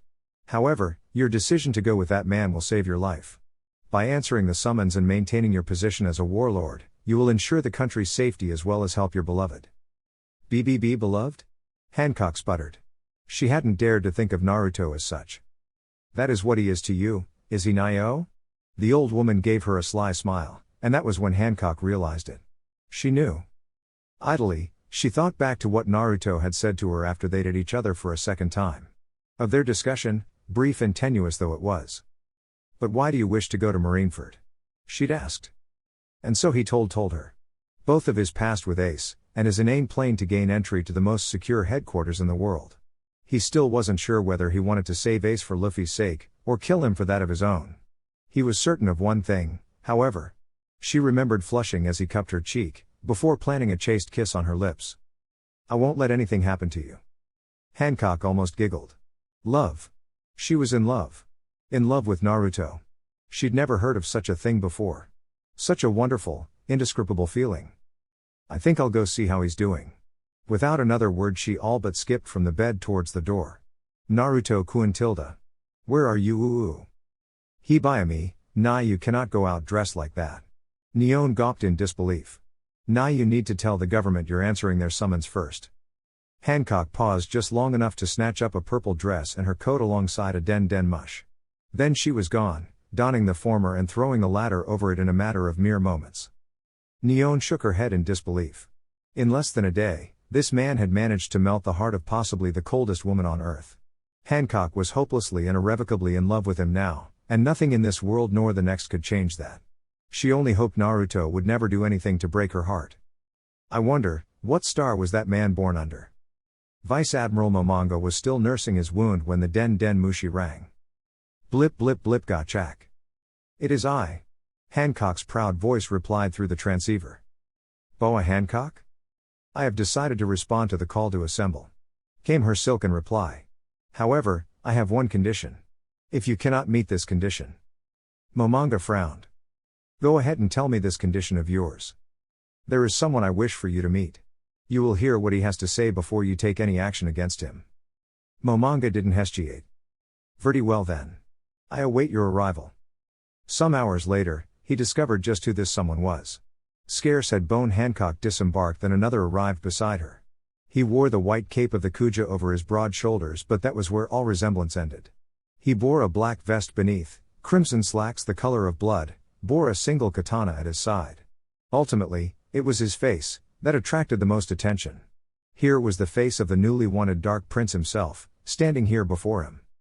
Silvers D. Naruto? It's a pleasure to meet you, Momonga-san. Naruto grinned, exposing his teeth as the man went for his blade. In an instant he'd drawn his own to meet him. Steel clashed against steel as their weapons struck, spitting sparks against the deck. A booted foot barreled into his stomach, driving them apart. Why are you here? He glared at Hancock. Is this the individual you spoke of, Hancock? Boa merely smiled. The Dark Prince reared his head and grinned a ferocious grin. Why, I'm here to lend you the power of hell, Vice Admiral. Speak clearly. Gladly. Naruto grinned and disengaged with a flourish, sheathing his sword in a swift movement. I'll be frank. I have an offer for you, Momonga-san. One you can't afford to take lightly. You see. I've come to offer the world government my services as a Shishibukai. Chapter 8. War of the Best Part 1. Open the gates to Marineford. Vice Admiral Momonga relayed the order through the den mushi. Seconds later, the fog-shrouded gate began to creak open before them. After 5 days of continuous non-stop travel they'd arrived at headquarters with only 3 hours to spare. Portgas d'Ace would be executed soon, which meant Whitebeard could attack at any moment. Time was of the essence. He waited impatiently as the gate of justice began to creak open for them, allowing the current to usher them through. Then, and only then, did he return his gaze to the man responsible for this. Silvers D. Naruto. Despite the vehement protest of the Tenryubito, the world government had accepted his generous offer. The man was now officially part of the Shishibukai. With Teach's unexpected betrayal and Jinbei's refusal to return, they'd been hard-pressed to refuse in the first place. And this man was just the one for the job, one of the last remnants of the old pirate age, willingly flocking to their side. Sengoku was probably perversely pleased with this little coup. But that didn't mean he had to like it. Momonga suspected the blonde of something more than just generosity, much more. First, there was the matter of his arrival. How had he made it from Sabaody to Amazon Lily in such a short time? And undetected. Momonga would have seen such a ship, which meant the man must have been on the isle for at least a day prior to his own arrival in the calm belt. His timing was also suspect. Silvers had offered his services at a crucial time when the world government couldn't afford to refuse, when they were at their most vulnerable. He'd have to be a fool to try something at Marineford, but predictability was not something pirates were known for. Silvers D. Naruto. He would have to watch this one. His ability was relatively unheard of. He seemed intent to keep that under wraps as well. Another note of suspicion. And then there was the matter of Boa Hancock. Did Silvers have relations with her somehow? The pirate empress had spoken precious little since she'd resuscitated his crew. She seemed intent to keep close proximity to the Dark Prince. Did she have something to do with this as well? Suspicious. This was all too suspicious. Even now he could hear them speaking in hushed tones, their voices just soft enough to prevent him from listening in. On occasion their eyes would meet, and then Hancock would become the cold empress once more. But whenever he wasn't looking, there it was again. Sure about this? He heard Hancock whisper. Not like I have any choice. Silvers muttered back. Enough. Exasperated, the vice admiral fixed the young blonde with a stern glare. Silvers, if you're planning anything. Perish the thought. Naruto waved him off with a small sigh. I'm tired of being wanted already. Better to work with my enemy than against them, nay? There was something in his stare that begged a challenge. Those bright blue orbs were narrowed in scarcely concealed contempt. Of course, if you doubt me. I do not. Perhaps Momonga did trust this boy, about as far as he could throw him. Make preparations to dock, he commanded, and then, with a final glare at the prince, stormed away. Naruto exchanged a significant glance with Hancock. That went well, don't you think? Naruto cooed Tilda. She nearly fainted at the sight of his sublime smile. Oh, I love him so Mu. Despite her hammering heart, she managed a nod. I suppose, although, you shouldn't have baited him back there. Ah, but that's half the fun. Naruto chuckled, and Boa felt her heart skip a beat. She hadn't been able to stop thinking about him. It certainly did help that they'd hit each other for a third time during the ride to the warship. She could feel his eyes on her, and she liked the way it felt. There was not a glimmer of greed in those baby blue eyes, nor was there the complete and utter adulation she'd become accustomed to with the use of her powers. His was a gentle, smoldering love, one that could just as easily flare into fierce passion at the slightest touch, as she knew all too well. At that moment she wanted nothing more than to embrace him, but she knew that if she were to do so, they'd be found out. Well, would you look at that, he murmured, for the fog had finally parted to reveal their destination. Darling. She knew this was all part of his plan. Even so, she couldn't help but be nervous. What if something went wrong? She felt the words still in her throat as she beheld Marine headquarters for the first time. It was a large, grandiose building constructed in the Oriental style that the Kuja themselves favored. Dozens upon dozens of warships surrounded the headquarters in tight formation, the first line of defense against anyone who dared to breach this impregnable fortress and enter into its crescent-shaped bay. Beyond that stretched the Great Wall, secured by dozens of turrets, manned by the very best men and women the Navy had to offer. Over 100,000 of their elites, cream of the crop. And they're positioned in the front row for all to see. The Shishibukai. Their numbers had been reduced since she'd seen them last, only 4 remained. Bartholomew Kuma, in all his imposing glory. Jack Moria, his pallid face curved into a rictus of a grin. Don Quixote Don Flamingo, grinning without a care in the world. And last, but certainly not least, Dracul Mihawk. The undisputed world's greatest swordsman, whose very gaze struck fear into the hearts of his opponents. She would be joining them soon, alongside Naruto. Together, with him by her side, that would make 6. A tremor of anticipation jolted up and down her spine. Naruto. Were it not for her beloved, she'd never have come to this awful place. She did not resent him for it, but she was glad of his presence here nonetheless. It was a comfort to know she was not alone here, surrounded by Marines and agents of the world government. Though she herself did not fear death, she did fear the possibilities of losing him. Because if his plan were to fail, it would be more than a possibility. It would be a certainty. Were the Marines to discover this, he might very well perish here, in this very place. Behind them stood the giants, seen even from here with their massive size. They served as the next line of defense, ready and willing to lay their lives down to ensure the death of the world's most wanted man. Boa did all she could to still her hammering heart. These odds were overwhelming, the deck, stacked against him. Would Whitebeard truly make an appearance? Would he show in the face of such adversity? A small tiny part of her hoped he would not, that nothing would happen within the next 3 hours, that Whitebeard would simply let his comrades succumb, so that they might return home safely. But somehow, someway, she knew it was not to be. Her gaze fell upon the plaza once more, drifting past the Shishibukai, past the admirals. Above them and in the midst of it all, stretching toward the sky in silent offering, stood the execution platform. Where the life of Portgas d'Ace would come to an end. Or not, depending on Naruto's decision. Although he'd revealed his plans to her, she knew how conflicted he must feel, torn between his burning desire for revenge and the need for closure, desperate to know the truth behind his brother's death. But the execution was set and the platform was by far the most dangerous of all. Even from here she could see them, the 3 admirals having taken their seats below the platform. Aokiji. Akainu. Kizaru. 3 of the Marines' greatest fighters, all gathered in one place. Hancock knew well of Naruto's prowess and powers. Even so, there was nothing to prevent the admirals from turning on him even if he did carry out the government's wishes. She knew from first-hand experience surely how adept those justice-seeking fools were when it came to altering the truth. If they were willing to go through all this just to extinguish the last living remnant of Gold D. Roger, then who was to say what they would do to the son of his first mate? "Are you worried?" he asked her. "A little," she conceded. They were alone now. Momonga and the Marines were far too busy securing the ship to pay them anything more than precursory glance.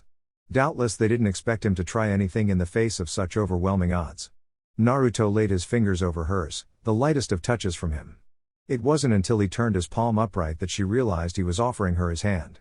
A small smile graced her lips as she accepted it, lacing her fingers with his as she stepped off the gangway. "Such a gentleman. What can I say?" He grinned. "I'm a charmer." Together, they disembarked. Once again they were left without escort. Either the Marines were ridiculously certain of their own safety, or they simply couldn't be bothered to lead the 2 Shishibukai to where their fellow warlord stood. Regardless of the fact, she was grateful for the quiet. She dared to take her beloved's hand, pushing her fingers through his. He gave her a reassuring squeeze. Hancock spared a glance for the broad streets of Marineford. They were empty. Doubtless everyone's families had already been evacuated prior to the time of the execution. They were completely and utterly alone. The thought suddenly struck her, this would perhaps be the last moment they had together for a very long time.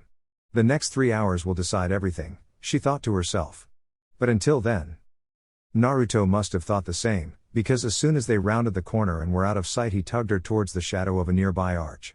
Hancock wasn't content to be tugged. She yanked him into the shade, touching his cheek in the same instant his arms found the small of her back. "Wait," she whispered. "Before we continue, there is something I wish to tell you." Naruto arched an eyebrow. "And that would be?" Hancock peered into his eyes for a long moment, knowing this might be the last chance she had to express how she truly felt about him. These feelings had been swelling inside her chest, building and burning within her heart since they'd first made love 2 days ago. "Just so you know, I do not say this lightly." She was suddenly flustered, her cheeks flaring a shameful pink. Naruto said nothing, and she knew that this was her moment. Her chance. She felt the words rise up inside her now, words she had never imagined herself saying to anyone.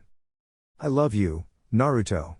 Boa felt the back of her neck burn as she rushed to get the words out, mustering her courage to the best of her ability. "Truly, I do." She watched his eyes widen. "You are the most kind, wonderful and selfless person I've ever met, and I don't know what you see in me and. Hancock drew a deep breath before she could continue to ramble. "I know this is sudden and terribly selfish of me, but I just wanted you to know." Her lower lip began to quiver. Please do not hate me for telling you this." Hancock half expected him to recoil. After all, Who could blame him? They'd known each for less than 2 days, and already here she was, spilling her heart out to him. She'd wanted to wait, intent until the battle with Whitebeard was over, but looking at him, here and now, she'd blurted it out before she was ready. Stupid. She cursed herself, anger rising in the wake of this sudden silence. Stupid, stupid, stupid girl. He can't love you. Not yet. It's too soon. Hancock. Hi? She stiffened sharply, trying her best to meet his gaze. Naruto stared back at her in stoic silence and did not pull away. He reached for her fingers before kissing them one by one. Hancock let him. She let him cup her cheek, let him pull her face to his, their foreheads meeting for what might have been an eternity. And then he looked her square in the eye and uttered 4 words. 4 simple little words, as plain and unadorned as any man could say, and yet they struck a chord somewhere in the depths of her heart. She felt the last of her walls come crashing down as he said to her the words she'd never dreamed to ever hear from his lips. I love you, too. Oh. Hancock blinked once, then twice, as the weight of his words sank in. Oh. He loved her. Naruto loved her. He loved her. Suddenly, her eyes began to water. Unbidden, she began to tremble. What was wrong with her? Why was she crying? She dabbed a hand to her face in awe, failing to stifle the rising tide of emotion within her breast. No one had ever spoken those words to her before. Certainly not a man. It just felt so incredible. So incredibly wonderful to hear him say that. To know that she was loved. Not lusted after, not ogled at, just loved. She was kissing him almost before her mind even registered it, before her back even touched the wall, her fingers tangling themselves in the messy mane of his hair, her chest rising and falling rapidly. He could feel her heated breaths as he brushed his lips against hers once and then twice before finally meeting them for good. Burying his hands in the raven curtain of her hair, he kissed her with everything he had, everything he wanted to be. He heard a soft murmur of contentment as he slid his arms around her. He opened his mouth slightly and felt her tongue against his, and all at once, he knew that she was right for him. What was happening was the right thing for the both of them. His mind flickered back to the promise he had made to Kami, the promise to return. He roared at it and it retreated, cowering into a corner. He would deal with that when the time came. Although it could be said he did have feelings for the girl and perhaps a few others here, locked in this instant, he had eyes only for Hancock. Boa barely even registered it when his foot struck the wooden door of a nearby home, splintering the frame like so much timber. And yet, she shook her head. She wanted to enter that room just as much, perhaps even more than as he did, but she knew any further delay would cause the Marines to become suspicious. We have to go. She breathed out a sigh. For a moment, the Empress thought she heard Naruto groan. She shared the sentiment. It was so easy to forget about the rest of the world when they were wrapped up in one another. Will we be Arlite, I wonder? The thought escaped her lips unbidden before she could stop it. Of course we will. Naruto graced her with a final kiss, but did not release her. Hancock nearly swooned. But just to be certain? Hancock gasped as his fingers curled beneath her leg. But just to be certain, he grinned anew, I'll have to give you reason to come back alive. Yes. She purred, arching into him for a final time. I'd like that, Naruto-kun. I'd like that very much. Sometime later, the pair watched in satiated silence amongst their fellow Shishibukai as Portuguese Diaz was led from the bowels of Navy headquarters to the execution stand. Unbidden, Hancock felt a touch of pity for the boy. He looked as though he'd been to hell and back, his upper torso marred with fresh cuts and bruises gained from his battle with Marshal D. Teach. Somehow, he saw Naruto from across the plaza. Their eyes locked. Ace hung his head in. What was that on his face? Shame? Naruto felt his blood begin to boil, but he quelled it. Barely. Thousands of questions swirled inside his mind. Why, chief amongst them? Why did you kill him? Why did you lie? Why were you foolish enough to get yourself captured? Why we? On and on it went, the questions blurring together in a seamless tapestry of pain and torment. He'd known what to expect when he came here, even so. Kishishi. Moria cackled blackly. Getting nervous already, newbie? Naruto shot Moria a glare that could boil water. Says the man who got his ass handed to him by a boy made of rubber. He couldn't be certain of it, but he thought he saw the horned man turn even paler. What did you say? Don Flamingo cackled madly. Well said, rookie. Now it was Naruto's turn to become flustered. I'm not a. I have an announcement for you all. Sengoku's voice rang across the plaza, loud enough to be heard by all, cutting through their bickering. Portuguese Ace, the death of this man today holds great significance, in more ways than one. There was a painful note of silence as his gaze swept across the plaza, everyone listening with rapt attention. Ace, Sengoku continued, tell me the name of your father. Hancock felt a note of tension enter her shoulders. Naruto merely blinked. His father? My father is Whitebeard. Ace murmured. Not true. It is. Ace shouted. My father is Whitebeard. I have no other father. Sengoku ignored him. Years ago, we put all our resources into searching for a man. We suspected he might have a child on a certain island. We relied entirely on the possibility, and Cyberpol's vague information. Children who had just been born, children who were about to be born, we investigated all the mothers, but we couldn't find him. But I suppose that was to be expected. Your mother risked her life to deliver you safely. She performed a special trick, pulled off through sheer willpower. She deceived our eyes, no, the eyes of the world. Oi, Naruto hissed beneath his breath. Just what the devil is he going on about? Don Flamingo chuckled. You'll see, boy. In South Blue, there is an island called Batarilla, Sengoku continued without pause. Ace, your mother's name is Portgas de Rouge. She managed to defy common sense with sheer willpower, to protect her child. She carried you in her womb for 20 whole months. She used all of her strength, and as soon as she gave birth to you, she died. A year and 3 months after the father's death, a child was born, carrying the blood of the most evil man in the world. That child was you. I'm sure you already know. Your father is the Pirate King, Gold Roger. Naruto bristled. Roger's son? He suddenly recalled a conversation he'd once had with his old man. 2 years before he'd been made a slave, long before Itachi, before the Hellfire Fruit, before everything. Back then he'd been just a boy, looking up at the legs of his father, wishing to one day follow in his footsteps. Back then. Flashback. Hey? A young Naruto of 8 years blinked. Gold Roger had a kid? Yes. His father nodded, mussing his hair beneath the pirate hat he wore. His name is Ace. You're a little bit older than him, though. Naruto fiddled with his toy sword a moment longer, contemplating those words and the meaning they held. From all the stories his father had told him, he and Roger were incredibly close, almost like siblings. So then the same must be true of him and this Ace boy he'd never met. So it's like we're brothers?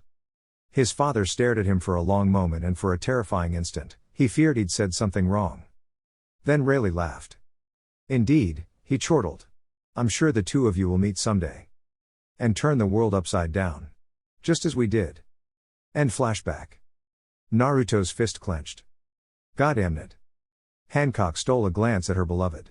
She saw the strain etched into the corners of his eyes, the effort it took for him to stand still.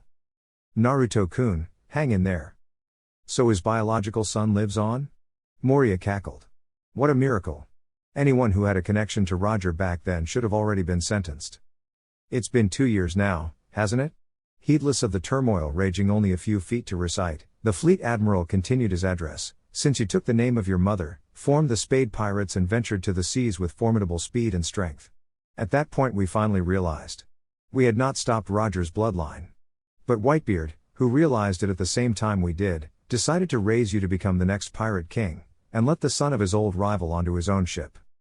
That's not true. Ace's snarl snapped Naruto out of his daze. I got on that ship so I could make the old man the Pirate King. You're the only one who thinks that. Sengoku barked back. We were careful not to act recklessly, because you were under Whitebeard's protection. But left unchecked, you'd undoubtedly inspire a new generation of pirates. That is why your execution here today carries such great significance. The bloodline of Gold Roger will end here today. Even if we must go to war against Whitebeard. A raucous cheer rose up from the crowd. Go to war against Whitebeard? Naruto hissed beneath his breath. For a shitty reason like that? Oi, you've got to be. Naruto. Hancock could feel his killer intent beginning to spread, but she daren't speak out. What are you doing? Dark Prince. Sengoku's voice boomed. Join us. ? Hancock couldn't believe her ears. Sengoku had just invited her beloved to join him on the execution stand. Every fiber of her being screamed that it was a trap, but she daren't speak out. No. Her mind shrieked as her fellow Shishibukai turned toward the stand. Don't. She wanted nothing more than to grab his arm, Yet her muscles locked up at the expression on her darling's face. Naruto hesitated, simultaneously torn between exultation and exasperation, contemplating the Fleet Admiral's words. Sengoku had called on him. Him. Of all people. He hadn't been expecting this. Was it a trap?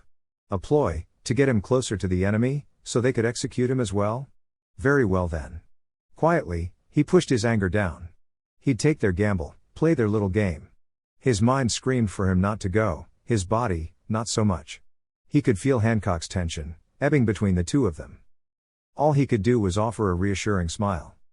With a swift flourish of Saru and Geppo, the blonde cleared the distance between him and the execution platform, alighting at the edge. He willed his expression into complacent calmness, forcibly quelling the rising fury as it stirred within his chest. Above all, he must remain calm. Calm. He inclined his head to Sengoku, wishing more than anything to tear the man's head from his shoulders. He did not. Instead he stood stock still, this anger and hatred tearing at him inside, and forced himself to listen as the older man turned his attention to Ace. Do you know who this man is? Ace said nothing. This is the son of the Silvers, Rayleigh, the Dark King. A hushed gasp arose from all those gathered at the plaza. He has joined us here today for but a single reason, to see you die. Ace's head jerked up a bit again, just enough for their eyes to meet. He could the shock, awe and disbelief in the stare, all of which were swiftly overcome by the strange flash of shame once more. Naruto waited for Roger's son to say something. To try and rectify his mistakes. To explain his actions. Anything. Ace said nothing. Did nothing. He merely hung his head.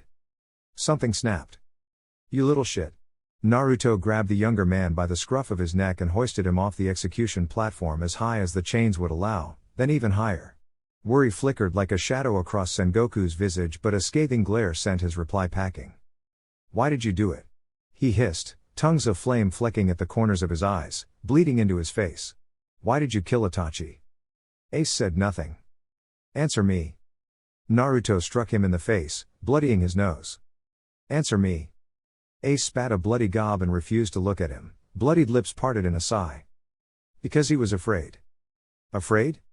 Flashback. Afraid? He was suddenly a young man again, staring at his mentor with awe and confusion. The scene was Sabaody, their location of the many lawless groves where even the Marines daren't enter. Itachi was patching him up after an especially painful spar. Who knew hockey could hurt so damn much when he'd asked the question? Naruto blinked, processing the older man's words, then yelped as the Uchiha missed a stitch in his right arm. Ouch, that hurt, damn it. Am I afraid? He repeated the question. Afraid of what? Those coal-black orbs found his and he knew what was coming next. Death. VSSH. He'd snorted. If I ever die it'll be on the sea, with you. I couldn't ask for a better death. Back then he'd wanted to become a pirate. To set sail with the man who had taught him all he knew and turn the world on its head. He could think of no better life to live. Well, aside from slaughtering every Tenryubito to ever draw breath. But Itachi didn't have to know about that dream. His brother inclined his head in a slight nod. Then he posed another question. Tell me, Naruto, have you ever heard of Blackbeard? Naruto tilted his head in confusion. Whitebeard, he'd heard of. And who hadn't? But Blackbeard? Nope. Can't say that I have. He shrugged, cringing as the motion stretched his aching muscles. Why? What's wrong? Do you know him? For a moment he thought his brother would tell him what was bothering him. He did not. Instead he merely poked him in the forehead, smiling softly. Ow. The blonde winced. Do you have to keep poking me like that? I'm not a little kid anymore, you know. Itachi sighed. You'll see, someday. End flashback. Then Itachi had died, and Naruto's dreams of becoming a pirate withered away a weed in dust. But what did fear have to do with this? What the hell did Blackbeard have to do with any of this? He knew who Blackbeard was now. Marshal D. Teach. Former member of the Whitebeard Pirates. But that was all he knew. Somehow, he was the connection between Ace and Itachi. But what? What the hell am I missing? Naruto felt his anger soar to new heights. After all these years, the brat still had him groping for answers. The same damned answer. In his exasperation, rage got the better of him. Rage for the man who for whatever reason had killed the one man he thought of as a brother. Liar. Naruto threw Ace down to the deck with enough force to kill a lesser man. Unfortunately, Porcus D. Ace was anything but a lesser man. Roger's son suffered the full brunt of the impact, choking first in surprise, then in pain as a booted foot found his gut. The blow was firm and agonizingly soiled. Thanks in part to the sea-stone shackles he wore, Ace was forced to savor every second as he gasped for air. For a terrifying instance, Naruto was tempted to kill him then and there, even if it might end in his death. What would happen to Hancock if I died? The thought popped into his head unbidden. He stubbornly resisted the urge to crane his neck. Already he could feel her eyes upon him, the eyes of the world. Watching. Waiting. Amazingly, the thought stayed his hand. We done here? He fixed Sengoku with a pointed stare. Yes, I believe you've made your point. The fleet admiral appeared nonplussed by his sudden show of violence, but he made no move not to stay him as he moved to reclaim his place amongst the Shichibukai. Naruto felt Mihawk's eyes on him as he returned to Boa's side. He said nothing, because his hands were trembling. So close. He'd been so close to killing that damned brat. He stilled them with an effort. Cheers were ringing out across the plaza. Everyone thought he was some sort of hero or something for daring to strike the son of Roger.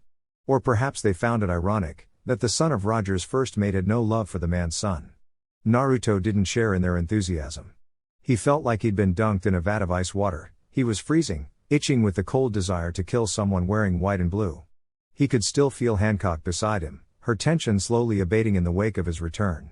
He knew she meant well, but at the moment her concern did little more than whet his confusion. Something was wrong here. Something was terribly, horribly wrong. Ace, Usanova. They're here. The lookout's shout drowned out the thought. All troops, prepare for battle. Naruto's words stilled in his throat as the siren sounded. He saw them, an entire fleet of pirate ships emerging from the fog of Marineford. 43 ships in all, manned by some of the most feared captain in the New World. They must have coated their entire fleet and come along the ocean bottom. Clever bastards. They'd come for Ace, just as he suspected. But where was Whitebeard? He didn't see him amongst the vessels. But he'd be here somewhere. He just had to be.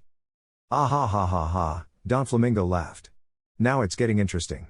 I'm really getting excited here. Hurry and show up, Whitebeard. That was when Naruto saw the shadow beneath the water's throughface. He gave Hancock a gentle nudge. Look. Suddenly and without warning it appeared. Breaching the surface of the bay like a great white whale, it lurched out of the ocean depths and into plain sight, crashing into the waters. Naruto felt something still in him at the sight of it. That ship, there could be no doubt about it. That was the... It's the Moby Dick. Someone cried. 3 smaller ships rose from the depths to flank Whitebeard's flagship. It didn't take a genius to know they bore the division commanders. A steady clack clack clack arose in the silence, presiding over the sound of heavy footfalls ascending a staircase. There he was. A great mountain of a man, naginata in hand, a immutable and immovable pillar of wrath and solidarity. He stood there, tall and proud, before the full might of the Navy, and he did what no man before him had dared to do. He laughed. That great white mustache for which he'd gained his epithet seemed to curl alongside his smile. Gururara, he chortled, it's been a long time, Sengoku. You better tell me that my beloved son is all right. So that's Whitebeard. Hancock mused over the roar of his voice. He's big? Naruto finished for her. A coy smile played at the corner of the Empress's mouth. I was going to say rowdy, but I suppose you speak from experience, don't you? I suppose. He offered a wan smile in return. Witty banter before the storm. It helped to take the edge off his anger, if only slightly. At that moment he wanted nothing more than to sweep Boa Hancock off her feet, into his arms and kiss her breathless. She had this way of doing things that stirred him up in all the right ways, evoking strange feelings he'd never felt before. He had no words for it, but he knew he was as hopelessly addicted to Boa Hancock as she was him.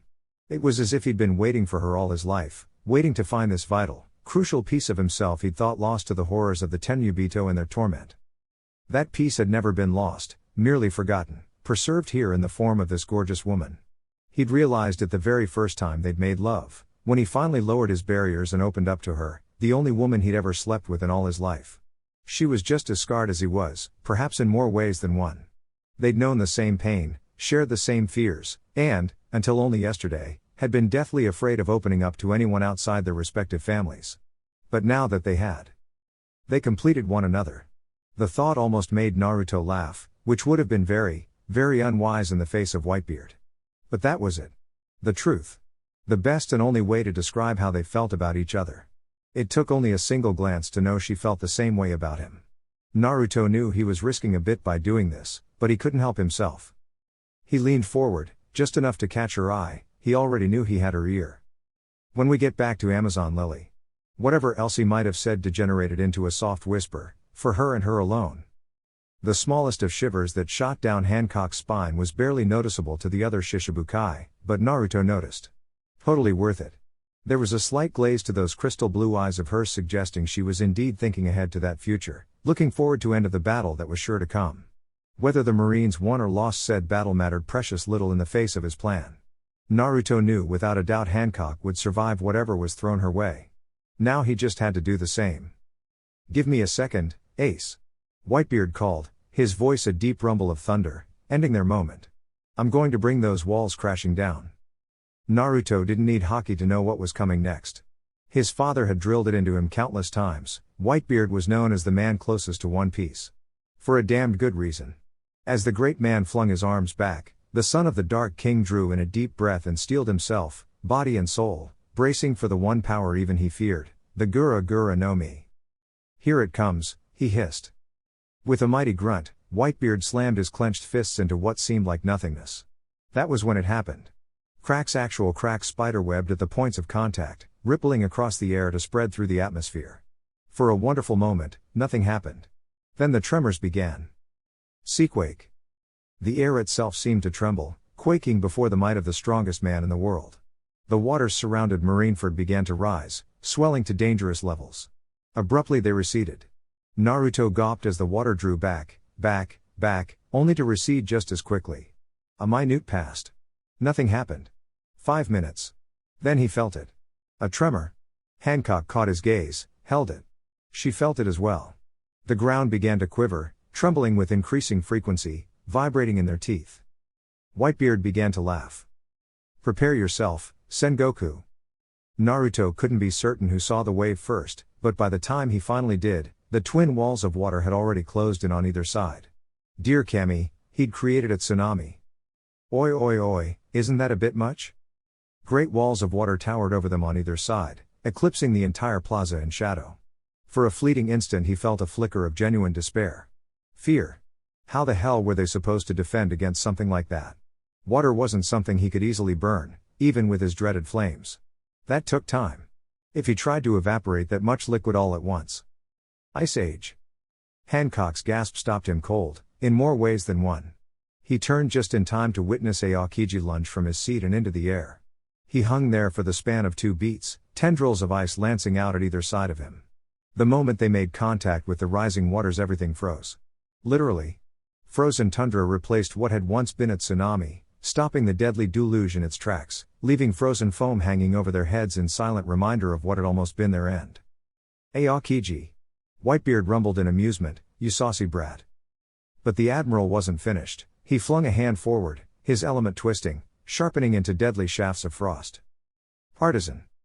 Spears of the coldest craft lunged toward Whitebeard. The man simply created another one of his terrible tremors, sending the Iceman plummeting to the waters of the bay below. He reformed almost instantly, freezing the bay solid beneath his feet within seconds of landing. Now there would be no escape. Everyone was trapped here in the bay, only the victor would be allowed to leave these waters. The thought sent a thrill of elation burning through Naruto's chest. How could one not become excited by a battle such as this, laid on a pedestal for all the world to see? If the Whitebeard pirates felt any fear at being trapped in the bay, they did precious little to show it. Everyone save Whitebeard himself disembarked immediately, racing forward in the face of cannon fire blazing out to greet them. The Marines mounted a counteroffensive of their own, charging out to greet them. Within seconds the battle was joined. The sound of gunfire drifted up from the bay, the scent of gunpowder from cannons wafted up to scorch their nostrils. So it's finally started, Naruto sighed to himself, climbing onto the outer ledge. Well, I suppose we should step back. Naruto blinked in surprise, growling as Hawkeye stepped to his side seconds later. Oi! He had to force down the sudden surge of nameless terror he felt as he peered into those golden orbs. Even skilled soldiers would tremble and freeze in fear just from looking into those eyes. But he knew a great deal about fear. The decade he'd spent with Itachi had taught him what terror truly was. Compared to that, this was nothing. He knew to embrace the anxiety, letting the hate and the anger flow through his veins and empower him. He touched a hand to the nameless blade at his waist and thumbed it free from its sheath. While not one of the great 12 blades, he knew it would be able to endure at least a few strikes from the world's strongest swordsman. In that much Naruto himself owner was a natural. Rayleigh had beaten the art of the blade into him since the day he could walk.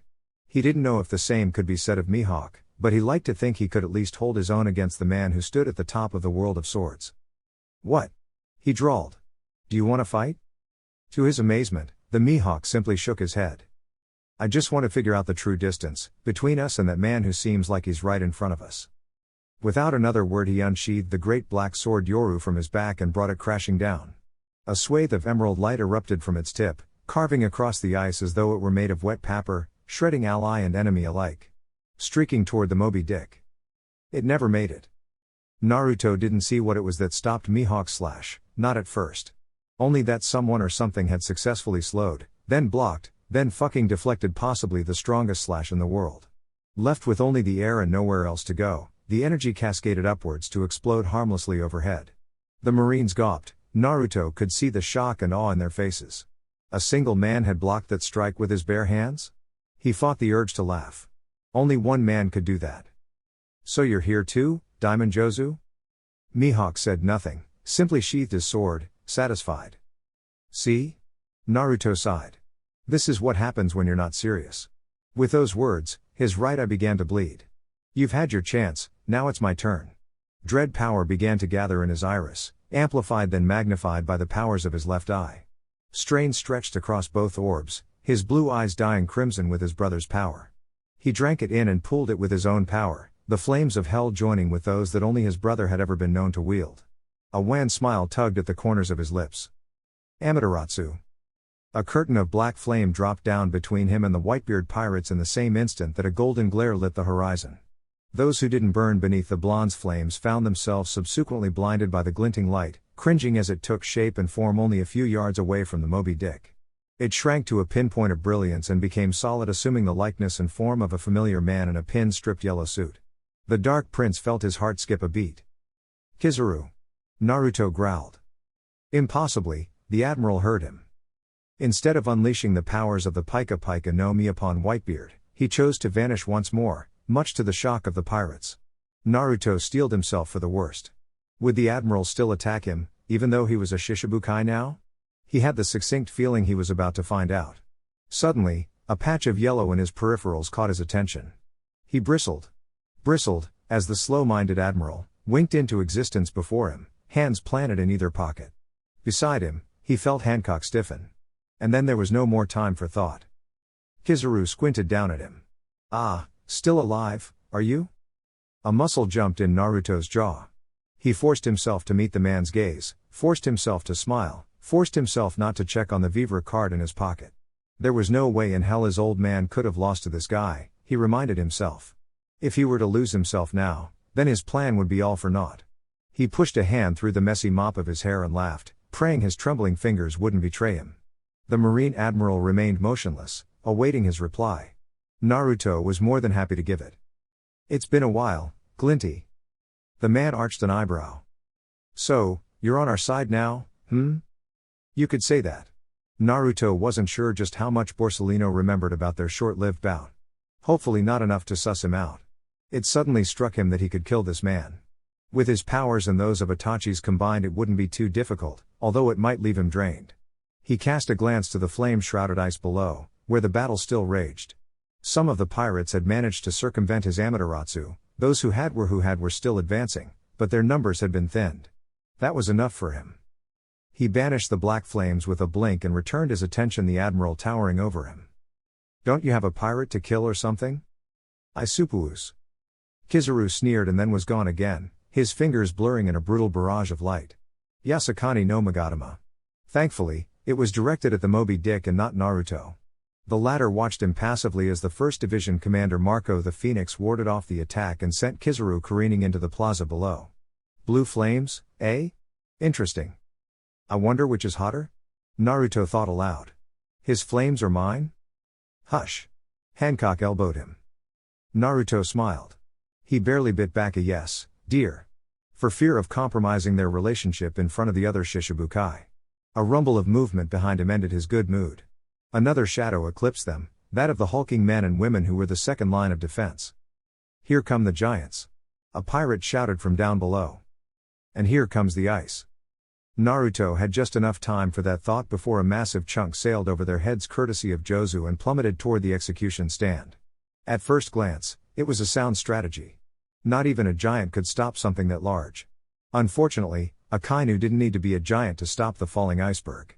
From here, he could just barely see the remaining admiral rise from his seat, drawing his arm back in the face of the plummeting tundra. Just what the hell was he planning? Daifunka. A massive fist molded out of pure magma slammed into the iceberg, shattering it like so much glass. Molten rock roared down from the sky, pounding any pirate foolish enough to linger in one place for more than a few seconds, striking enemy and ally alike. Even one of Whitebeard's ships suffered under the barrage, crumbling beneath the onslaught of hellacious fire. Naruto was almost insulted by the sight. Magma might be a close second to hellfire, but his flames would have charred their very souls on the first try. Fortunately, he didn't want the Whitebeard pirates to be completely wiped out. Yet. If he did that, then he'd probably make the old man furious, and nothing was more dangerous than a father's temper. He knew that from experience. Still, with this much opposition. Geez, he thought to himself. Ice, light, and magma. This might become troublesome. Then the ground rumbled anew. At first he thought it was Whitebeard's power at work again, but he was soon disappointed. From this distance he could barely make great beast more than twice the size of a normal giant. Its horns pierced the clouds. Gravelly green skin stood in sharp contrast to the wild mane of crimson hair tumbling down his broad, armored back. He lumbered towards the plaza from the sea, bearing a blade that put Mihawk's Yoru in shame when it came to size. With a single swing of that massive weapon, he cleaved a warship in twine. Ace-kun. Lit Ors Jr. I want it. Moria all but drooled. I want his corpse. With his body, I can have the strongest zombie again. I didn't know there were such giant men in this world. Hancock mused. Alright, this is ridiculous. Naruto nearly threw his hands up in exasperation. Logic had completely gone out the window. Ors was on a rampage. He picked up ships and flung them like they were toys, smashing holes through the walls of the front line with haste and desperation. Even the giants were no match for him. He cut them down as though they were children play with sticks. Damn, but he was determined to reach Ace. Naruto almost pitied the Marines. Almost. But he couldn't let Ors succeed just yet. One glance at Kuma told him the modified man had his sights on Ors. If the giant came any closer he'd attack. Hancock, he sighed. Why yes? Let's go. Without another word, he stepped off the ledge and into empty air. Gravity tool hold. He plummeted to the ground, but even as fell he was changing. Becoming something else. His feet struck the ice, but they were no longer his feet, nor were those, his legs. They were larger. Darker. Brimming with black flame. He hung there, suspended in the air, held aloft by his own power. Hancock froze. The warm and gentle presence she'd come to associate with as her beloved had begun to vanish, replaced by something dark and cold. Fierce. She had seen Naruto's Susanoo before during his battle against Sonya and Mari, but she'd never seen that black demon pass the first stage, and it frightened her. But what truly frightened her was thus. She liked it. Susanoo whispered into existence around him, and this time Silver's D. Naruto gave himself to it. Completely. As before, the skeletal demon sprouted around him, emulating muscle and flesh and bone, but this time, it continued to grow, armor sprouting over its unprotected head and back, black flames wreathing the ribcage as it slithered shut around its master. Not yet. Pain exploded in every cell, aching in every fiber of his being, as the skeletal monstrosity stretched around his body. Still, he willed it upward and onward, growing and growing and growing until it was massive even by giant standards. And still it grew, towering over Ors Jr. by at least a head's length. What the hell is that? One of the Marines screamed. It's the Dark Prince. Another chorused. We're saved. 5 minutes, Naruto hissed to himself, nearly doubling over with the pain required just to move the massive monstrosity he'd become. Just like Itachi said. That's how long the perfect Susanoo will last. I'll end this before then. Little Ors Jr. bounded forward to greet him as the blonde drew his blade. His Susanoo mimicked the action, a sort of dark flame snapping into existence in its right hand / the indestructible Yata mirror on its left. Neither cared for the Marines nor pirates trod underfoot, they had eyes only for each other, the massive monstrosity rushing to greet him. They barreled toward one another like a train wreck, snarling their fury. Naruto felt a slight thrill at the thought of being able to unleash his brother's powers to fullest. He'd never had an excuse to bring this out before. Get out of my way. Orz's ancestor roared, bringing his gigantic cleaver screaming towards Susanoo's helmeted head. Can't do that, Naruto shouted back, raising his ethereal weapon to greet the giant's attack with one of his own. I need to have a word with your old man first. I won't let you touch Pops, either. I'd like to see you try. Their blades met, clashing in an explosion of sparks and sound. Every pirate and marin, and there were many who suffered the misfortune of being on the ice when they collided, flew backwards. The shockwave alone was enough to shatter ships and send cracks skittering along the bloodied ice. A chorus of screams and shrieks greeted their entanglement, felt even here, from where the remaining Shichibukai stood. Everyone paused, stunned by the sight of what they perceived to be two massive monsters waging war on one another. Weapons parted and joined again, sending soldiers sailing. Move! Orz roared. Naruto drove a flaming fist into Or's stomach, but the giant's armor rendered the blow useless. And then the giant retaliated. Great knuckles smashed into the ribcage in which Naruto dwelt, sending shards splintering like glass. The blonde grunted in surprise, staggered back a step. He'd actually felt that one. But the giant did not escape harm. Susanoo's hellish flame slashed onto his knuckles, tongues of flame clinging to the gravely green skin of his arm as he pulled away. Those flames began to spread, slowly but surely encompassing the entirety of his right hand. Orz didn't even scream, he simply shifted his sword to his left hand and continued the attack. He's sacrificing his right arm just to injure me? Naruto noted with some awe. This guy. Orz's sword descended on him again and there was no time for thought. For a big boy he was surprisingly swift. He stepped aside at the last instant, the slash tearing a rent in the ice to obliterate the plaza wall behind where he'd just stood. Another swing likewise went wide, slamming into the wall like a sledgehammer. You cheeky dickwaffle. Despite his growing ire, Naruto felt a grin grow on his face. You were never aiming at me from the beginning. Orz swung again, and this time, Naruto didn't bother to dodge. It went wide. You guys. The giant roared. Go. Go save Ace-kun. Enough. Naruto stepped forward, smashing the Yata mirror into the giant's face, stunning him for just a moment.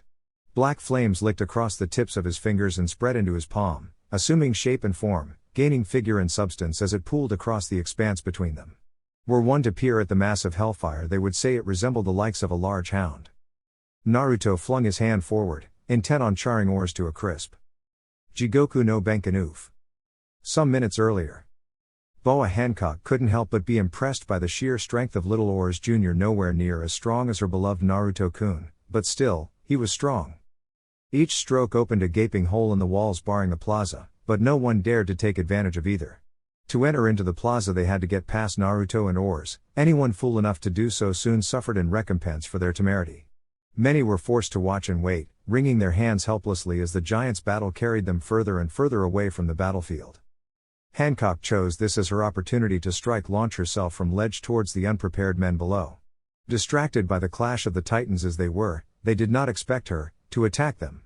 Boa slammed a long leg into the face of an unsuspecting pirate, nearly shattering his face on the spot. Cracks splintered across his skin, supple flesh becoming rock hard in the wake of her ability. The man scarcely had time to exclaim this in surprise before she ended him with another blow to the head, leaving the rest of his body to crumble away into dust. Perfume femur. Skin became stone upon contact with her kicks. Marine or pirate, ally and enemy, she made no distinction between either. She was a blur of motion, a hurricane of lovely destruction that wrought havoc on anyone who dared to come near. To step within range of her heel was to be struck down, and yet even those who sought to stay away found themselves caught in the crossfire. Spinning, twirling, whirling, she flung herself onto her hands, her long legs lancing out like lightning. An effortless backflip carried her back to her serpent and safety, leaving her standing above all. You bitch. A Marine lieutenant hissed. You're hitting us, too. Allies and foes, men are all the same. Her lips curved in a small smile as she beheld Naruto waging war against Orz. Except for him. A distant speck on the horizon caught her eye. What is that? Whatever it was falling fast. Straight toward Naruto-kun. Present. Oof. Naruto grunted in surprise as something very large and very heavy bounced off Susanoo's massive head, ending his technique and momentarily extinguishing its dread flame. Stars exploded before his vision. He barely had enough time to catch it before it plummeted to the ice below. That which had struck him was not Orz as he'd suspected, but rather a ship? Even Or seemed surprised by this sudden turn of events. Naruto idly noticed that the black flames charring the giant's arm were also no more. Ah well. He shrugged and opened his hand, frowning down at the ship and the tiny specks adorning it. What were those? People? The longer he looked, the more certain he became, certain that he was staring at a Navy warship held in the Susanoo's massive palm. And there amongst them, a boy with a straw hat waving frantically up at him. Oi 5. From this height, ensorcelled in the Susanoo as he was, he could barely hear a familiar voice. Blondie-san. Luffy?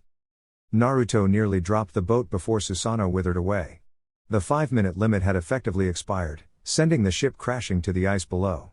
It was a much gentler fall compared to the heedless plummeting that had nearly spelled its doom moments ago. Even so, the jarring collapse sent several of the ship's occupants skittering across the ice. Naruto touched down several seconds later, wincing at the pain in his chest. Had he held Susanoo a minute longer, he might not be standing now. Oh 5. Naruto whipped his head around to see Monkey D. Luffy standing on the scaffold, trying desperately to get his attention. Yada. I can't believe you're here. Luffy skittered down the rigging to greet him with a grin. I thought you got sent flying at Sabaody. A muscle jumped in Naruto's jaw. What the hell was Mugiwara doing here? And of all the times, to come crashing down on his head? He continued to glower even as the battle raged around him, as the hapless youth climbed down to meet him. Long story. Naruto replied, frowning. How in the hell did you get here? Like you said, that's a long story.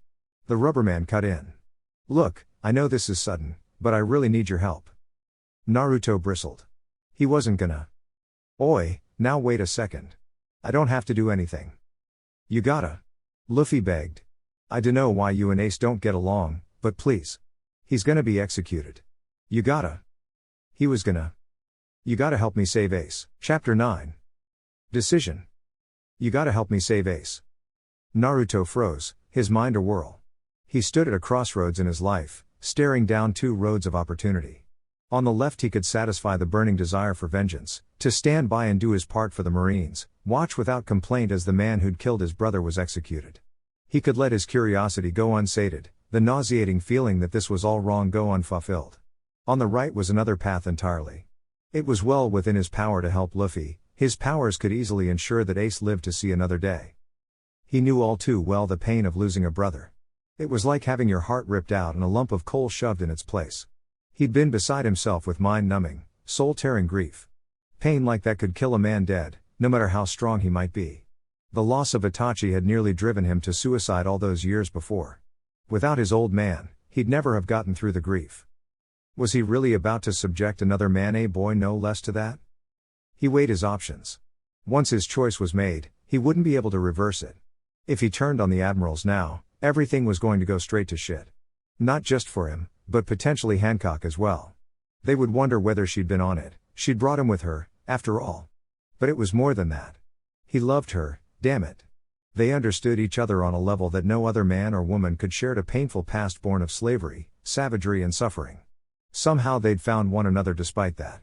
Two kindred spirits, they were. But his choice might jeopardize her regardless. Now everything hinged on his decision. Anger and justice warred within him. There could be no limbo. In the end, anger got the best of him. You shitty brat. Clenched knuckles barreled into Luffy's face, crushing cartilage and bursting capillaries in a shower of crimson. The rubberman didn't even have time to cry out in pain before the blonde struck again, a hockey-infused knee slamming him face first into the ice below, wedging him within its icy confines. Naruto left him there, leering down at the rubber youth. It would be so easy to finish him. One wing of his blazing blade would do it. Yet he hesitated, unable to land the final blow. Disgust wells up inside. He's well acquainted with the art of killing, but now he hesitates. Luffy hasn't done anything to him. He's just a goddamn kid. In the end he made a soft trilling sound and slowly took his hand away from the blade. When he finally found his voice again, it was little more than a dry rasp. Do you have any idea what your brother did to me? Luffy wasn't even listening anymore, the damn boy was hysterical now. He's my brother. You gotta. I shall do nothing. With a flourish he drew his sword and walked away. If you want to, on the other hand, then do it yourself. I won't stop you. I'm done playing these war games. His felt hollow now, somehow, the once burning brand that was his anger now gutted, reduced to little more than a candle in the wind. This was precisely why he'd hated piracy. All their morals were twisted up inside. Just like him. No matter what he did here today, it felt wrong. Damned if he did and damned if he didn't. Chink. The cracking of the ice was his only warning. Then Luffy struck him so hard he saw stars. Naruto blinked, shock flitting across his face. Then he scowled. Stupid boy. Know when to quit. He swung without so much as a backwards glance, slapping the rubber man down with the blunt end of his blade even as he shot out of his icy tomb. It would have been child's play to slice him in half, but the pity stayed his hand once more. Instead he pushed down, grinding the son of dragon deeper into the ice. The boy thrashed wildly beneath him but to no avail, his fists and feet flew harmlessly through his burning body like air through a shorn sail. Rayleigh's son humored him for a minute before striking down. Hard. Just like that, it was over. Enough. Naruto stomped until he heard a rib crack, his own voice vibrating loudly with anger in the chaos raging around them. You won't get anywhere by throwing your fists at me. Even now, I'm playing with you. I don't understand why you can't get that through your thick skull. Maybe I should just chop it off. Luffy croaked out something, then the son of Silver frowned. What? Unbelievably, the rubber man looked at him with something more than intelligence. Eyes widening as he laid his blade at his throat, he stretched out an arm and uttered a raspy mewling sound, pleading with him. No, he spoke to him, voice breaking. He tried to crawl out of the ice, tugging at his leg. Naruto bristled, feeling weakness in his limbs. Was he really about to do this? Luffy was just a boy. He's slower than him, weaker. He couldn't stop him. He begs. Please. He hesitated. He's the only family I have left. Naruto glared down at him, eyes branching with strain. Damn. A bloody tear rolled down his cheek. Damn. The decision of a lifetime laid before him. Damn. A life-changing decision. Would he be able to live with himself should he condemn another to the same hell he'd lived through? He already knew the answer. It made his blood boil. More than anything, he wanted to give in to temptation and end this, but he just couldn't. An awful eternity seemed to pass as he stared down at the broken boy at his feet. That was when he realized it, he was looking at himself. Fuck. He swore and struck, his blade carving a deep furrow into the ice, scattering marine and pirate alike into their stormy skies. Luffy lowered his arms from his face, silently amazed that it was still on his shoulders. Naruto towered over him, shimmering in black flame, eyes blazing in eerie crimson. And then the fires faded. Slowly, almost painfully, the Dark Prince offered Straw Hat his hand. Tentatively he accepted it, wincing slightly as his throbbing rib protested against the sudden movement. They stared at one another for a long moment, the son of Silver and Dragon. Neither spoke. I will help you, Naruto said at last, releasing his arm. But the moment this is over, I have a few questions for your brother. And if I don't like what I hear, I'll kill him myself. He made no mention of Hancock. He did not know if this would cast a shadow of doubt upon her or not. He hoped she would understand what he was doing. If any of this blowback hit her, he didn't think he'd be able to forgive himself. No, he would find a way to make sure she didn't come to harm. His heart couldn't bear the thought of it. On the other side of the coin, a certain pirate was celebrating. Yada. Luffy was overjoyed. He was certain that this was all just a big misunderstanding, that they could work this out. He didn't even pause to consider the ramifications of the blonde's words. That the man was all but throwing away his tentative position as Shishibukai for revenge. Even had he known this, he wouldn't have been able to understand. In the end he raced off after the Prince of Darkness into the field of battle. There was a tense silence between the pair, broken only by the war raging around them. Naruto slew whatever got in his way. Be it pirate of marine, he made no distinction. There was a deliberate anger behind his movements, a barely repressed fury visible in every swing of his sword, every swathe of pure darkness fire that he flung at his foes. Some small part of him yearned to ask exactly what Ace had done to Naruto, what made him hate him so. But his common sense, what little he possessed, stayed his tongue before he could tread upon that verbal minefield. So now, what? Well, first. You've betrayed us after all, boy. Naruto never had the chance to finish that sentence. Instead, he choked on his own blood as a massive claw of magma sheared into his side from seemingly out of nowhere in the fog of war. The sheer force of it ripped away his left arm and most of his side in a shower of gore, obliterating his upper torso even as Luffy looked on. The attack came completely out the blue in the time that it took for Monkey D. Luffy to blink. His ally was already dead and gone, body still simmering on the icy floor. And then he was gone. I was right to keep an eye on you, Dark Prince. The Admiral sounded almost smug in his confidence. "We knew it was only a matter of time before you turned on us." Luffy was left to choke wordlessly. "Nah." Even as he spoke, a figure resolved itself from the smoke. Admiral Akainu was suddenly there, towering over him in all his great gory glory. The son of Dragon found himself inexplicably frozen with fear as he beheld the blood boiling off the man's molten arm, red vapors trailing amidst the black smoke that came with the summoning of his ability. His mind refused to comprehend the loss of the Dark Prince, shock rooting him where he stood amidst the battlefield. He knew he needed to move, to do something, anything, but his body simply refused to react. "Move!" His mind screamed at him. "Move, move, move!" One down. The mighty Marine rumbled, raising a molten arm. "Now for you, Arg!"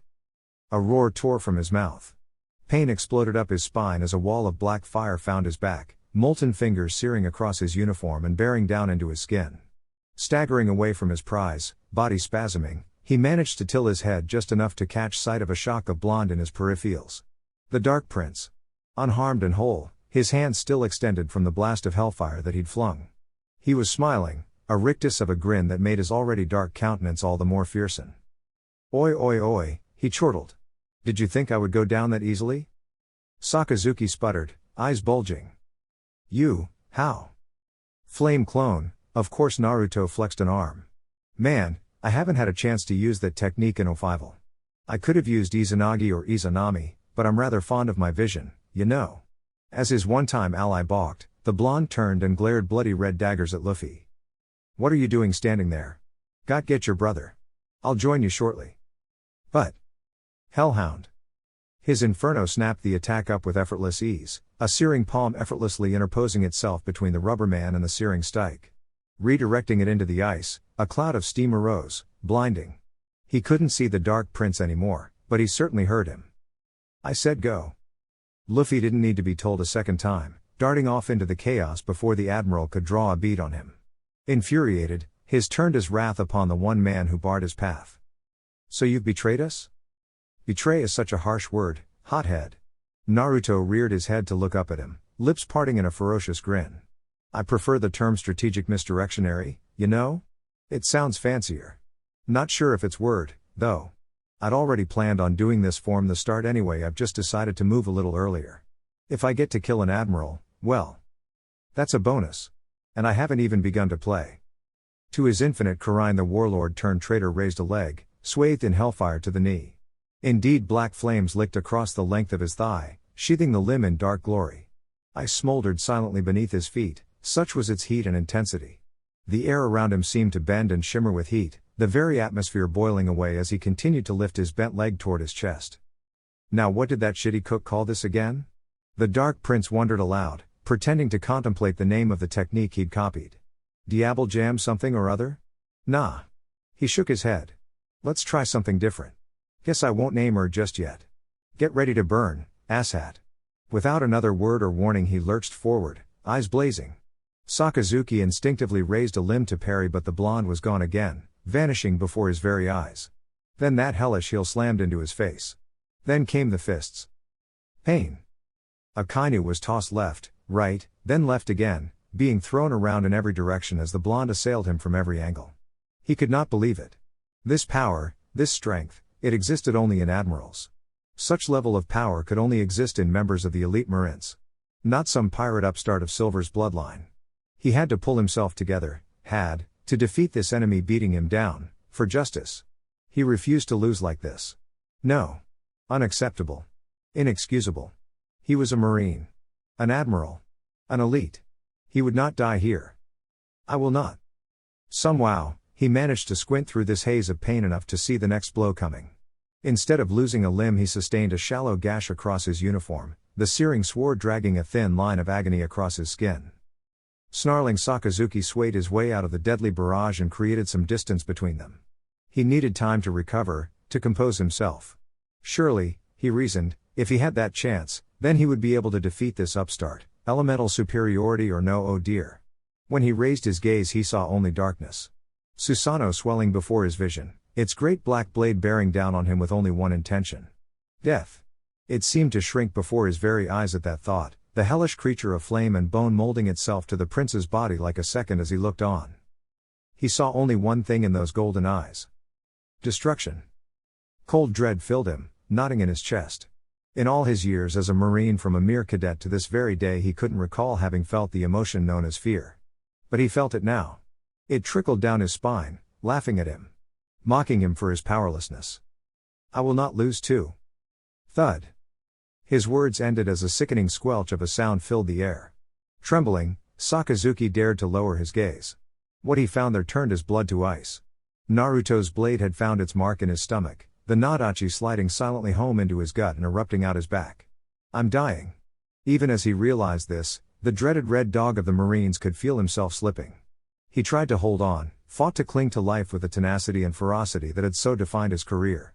And for a moment, he actually succeeded. Then Naruto twisted the blade in the wound. And it began to burn. Their eyes met. He looked almost sad, Sakazuki thought. Repent in the afterlife. The blonde murmured. Then his blade cut across mercilessly, bifurcating him. And the life of a Marine ended. Chapter 10. War of the Best Part 2. A strange silence had fallen over the battlefield. Well, not quite silence, Naruto supposed, because he could still hear some sounds, even with one ear pressed against the sundered ground. The muted sound of cannons blaring, swords clashing, the dying gasping. His heart beating. Right. That one was important. So long as his ticker kept pumping, that meant he was alive, and if he was alive he could do something about all this. There was just one problem. He couldn't remember falling in the first place. He certainly didn't remember someone bloodying his head. His last memory was of hacking a Kainu in half. Then. Nothing. Okay, he muttered, spitting out a wad of blood. What the hell happened? How long was I out? At length the Prince of Darkness remembered where he was and what he was supposed to be doing. Enough to make an attempt of standing, at least. Stumbling off the floor, he found his sword lying nearby and sloppily sheathed it without care, woodenly aware of his ribs protesting all the while. It registered as an angry, persistent throbbing, something he would have to tend to later, but not now. There was also good chance he'd been concussed as well, if the ringing in his ears served as any indication. Something must have hit him very hard, very fast, very. Die in the name of justice, pirate scum. Naruto didn't see the Marine soldier lunge at him from behind. Didn't have to. Observation hockey informed him timely of when he would appear, where he would strike, and now.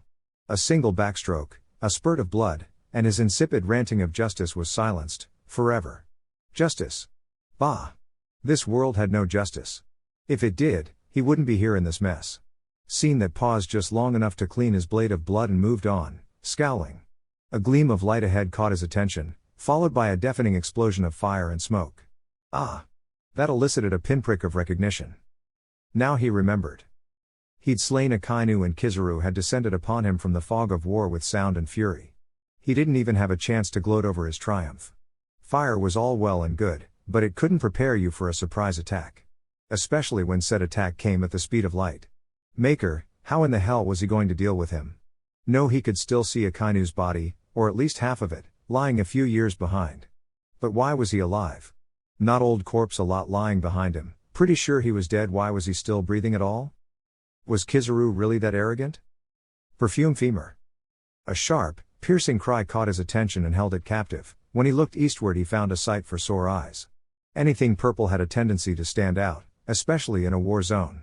A lone figure in a dark violet dress danced and twirled amidst enemy and ally alike, striking ruthlessly with her heels. Despite himself and the ache in his side, the blonde actually found himself laughing. It felt damned good to see a friendly face in an otherwise hostile environment.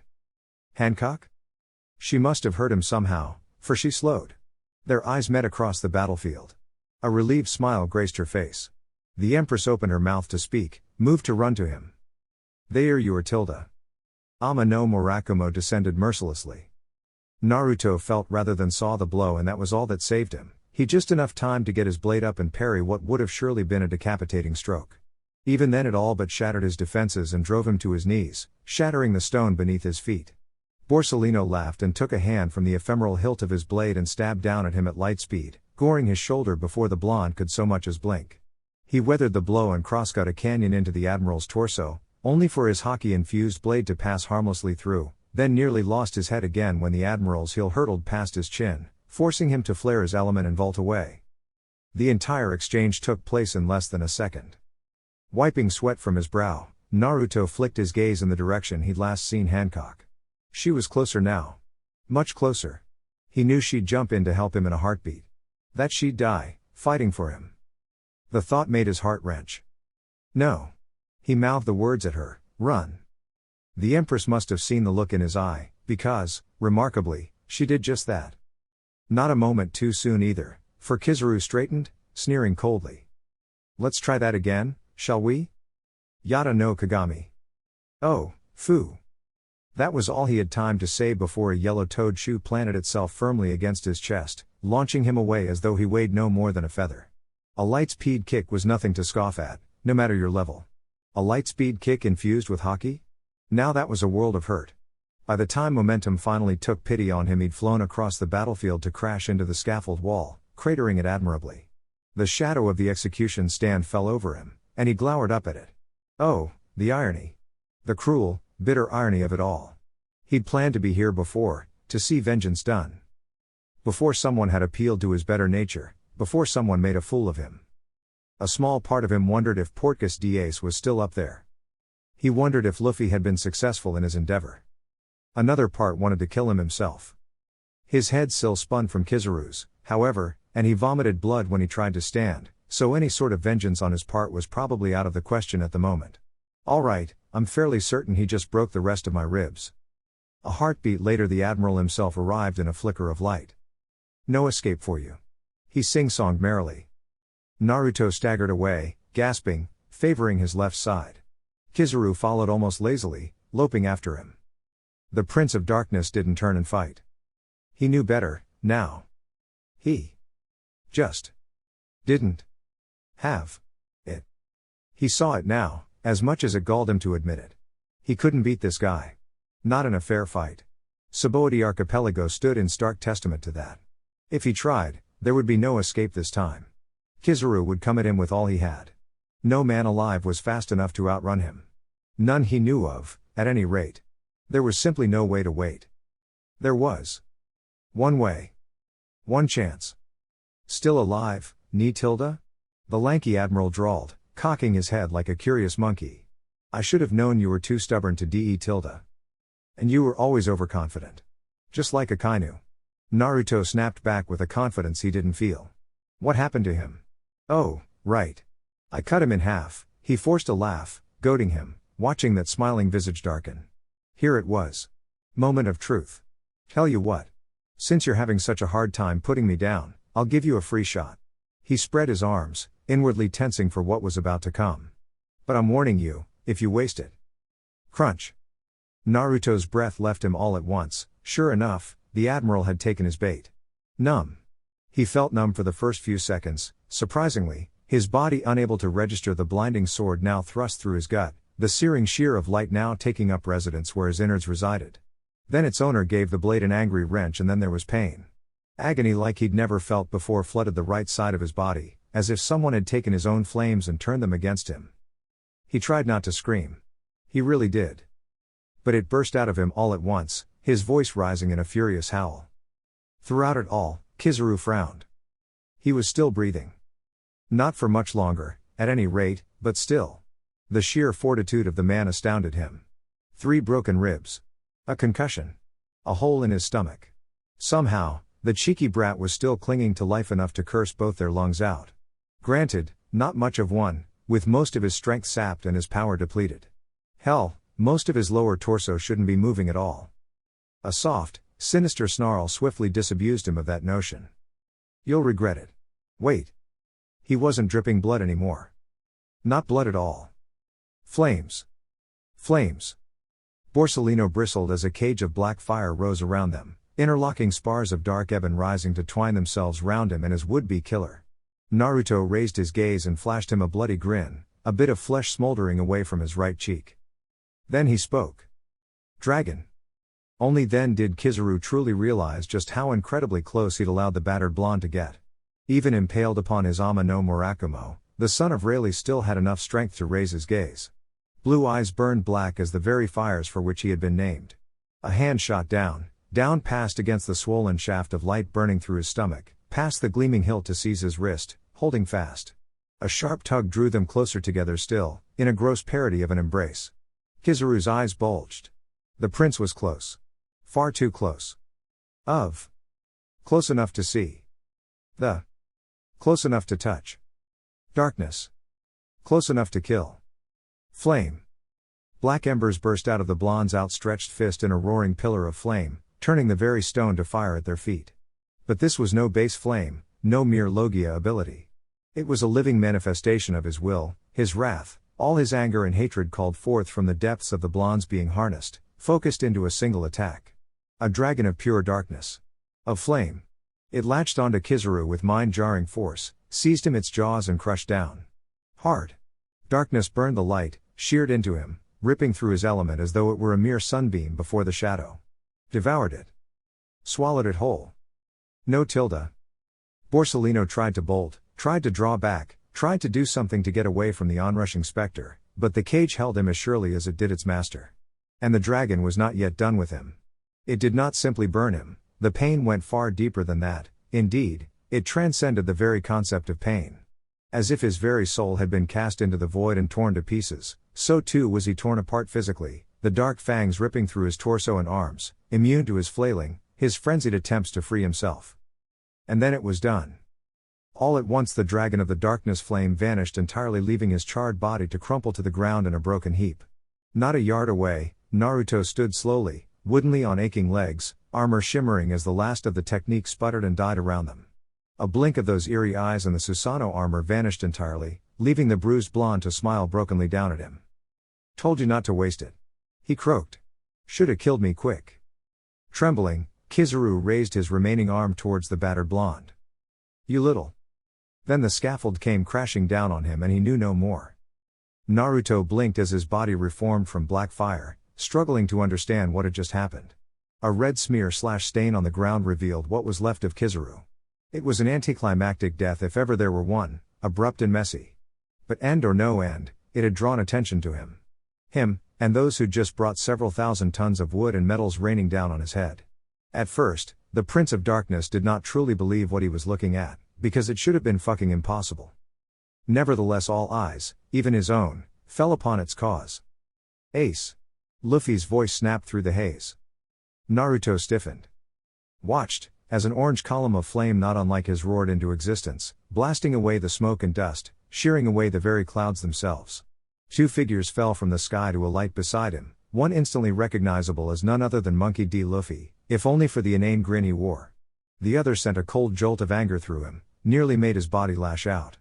Portgas D. Ace had changed precious little since he'd seen him last, even if he lacked his signature hat, there was no mistake these flames, that face. And the Prince of Darkness suddenly realized he was standing between them both. The sons of Roger, Silver, and Dragon exchanged a shared glance. To his credit, Ace at least recognized him. You? Naruto exhaled sharply. Yes, me. It was as if time itself had ceased moving. No one dared to breathe. Until someone finally did. Whoa, Luffy cried. You killed that Glindy bastard, Blondie. Amazing. Unsurprisingly, the Marines didn't take it all that well. Get them. Said Boln promptly clobbered the man before he could finish and hurled him into the rubble. Who the hell wants more? He didn't have long to wait. Ha ha ha ha ha. Naruto froze. Something about that laughter chilled him to the very marrow of his bones, and for a fleeting, terrifying moment he was 7 years old again. He'd heard that laugh, once. The day before Itachi's death. There was just something wrong about it. It delighted in darkness. Suffering. Ruthless and depraved. He'd always remembered it, but never had a name a face to match. Until now. Now. His gaze snapped towards the sundered scaffold with such force that he nearly dislocated his neck. The laughing man hardly looked intimidating. It was hard to imagine such a large, jolly-looking fellow as anything remotely evil. Yet something quailed in him all the same. A small, tiny part of himself, the part that was Itachi's power, screamed at him to run. To flee, to escape, to get the hell away from here, this black-bearded man, before. Teach? His mind vomited the name. You? Ha ha ha ha, Teach roared out another hoarse laugh. Well, well, well. Look who it is. It's been a while, Naruto. How's Itachi doing? Oops. A snaggletooth sneer immediately followed those words. I forgot. He's dead. Ain't that a bitch? The Dark Prince frowned, one hand straying to the hilt of his sword. How do you know Itachi? Know him? Ha! Another booming laugh. He was terrified of me. I wanted that power of his, but from the looks of it he gave it to you, instead. Now that's ballsy. No. All his world ceased to be. He was only dimly aware of Luffy's hand on his shoulder, barely conscious of his own breathing. Still Teach rambled onward, completely unaware of the silent hate building in the blonde less than 3 feet away. This close Naruto could smell the stink of rum and sweat on him, a heady mix that served only to fan the flames of his rage even further. But he couldn't do it himself. No wonder he had Ace-kun off him, ha ha ha ha. Gears clicked together in Naruto's mind and sprayed oily sparks of fury. Ace's bloody fist, tearing through Itachi's chest. His brother's small smile in death, as though he were secretly satisfied with his demise. The word Blackbeard. That man. This man. One and the same. Marshall D. Teach. Blackbeard. The one behind it all. And all this time, he'd been blaming Ace. A wave of disgust flooded him. But it was more than that. Rage. He had been fooled. Deceived. White-hot fury, cleansing in its purity, burned away all the guilt that had filled him for the last hour. Then he pounced. Blackened fingers clenched around the hilt of his sword, yanked it free.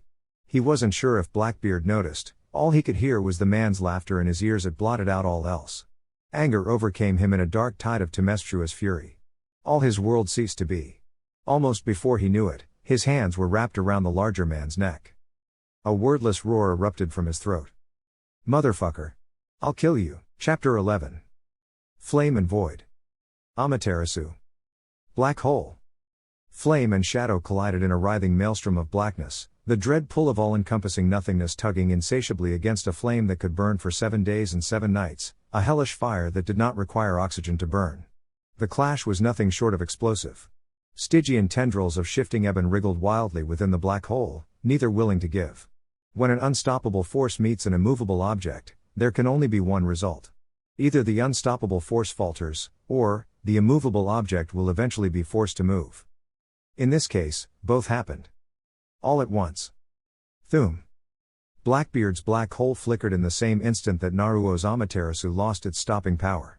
Deprived of their stopping power, each technique ran riot on Marineford, the void expanding across the ground whilst the flame raged through the skies. Anyone unfortunate enough to be standing nearby found themselves either obliterated outright or dragged down into the darkness, never to be heard from again. Neither cared.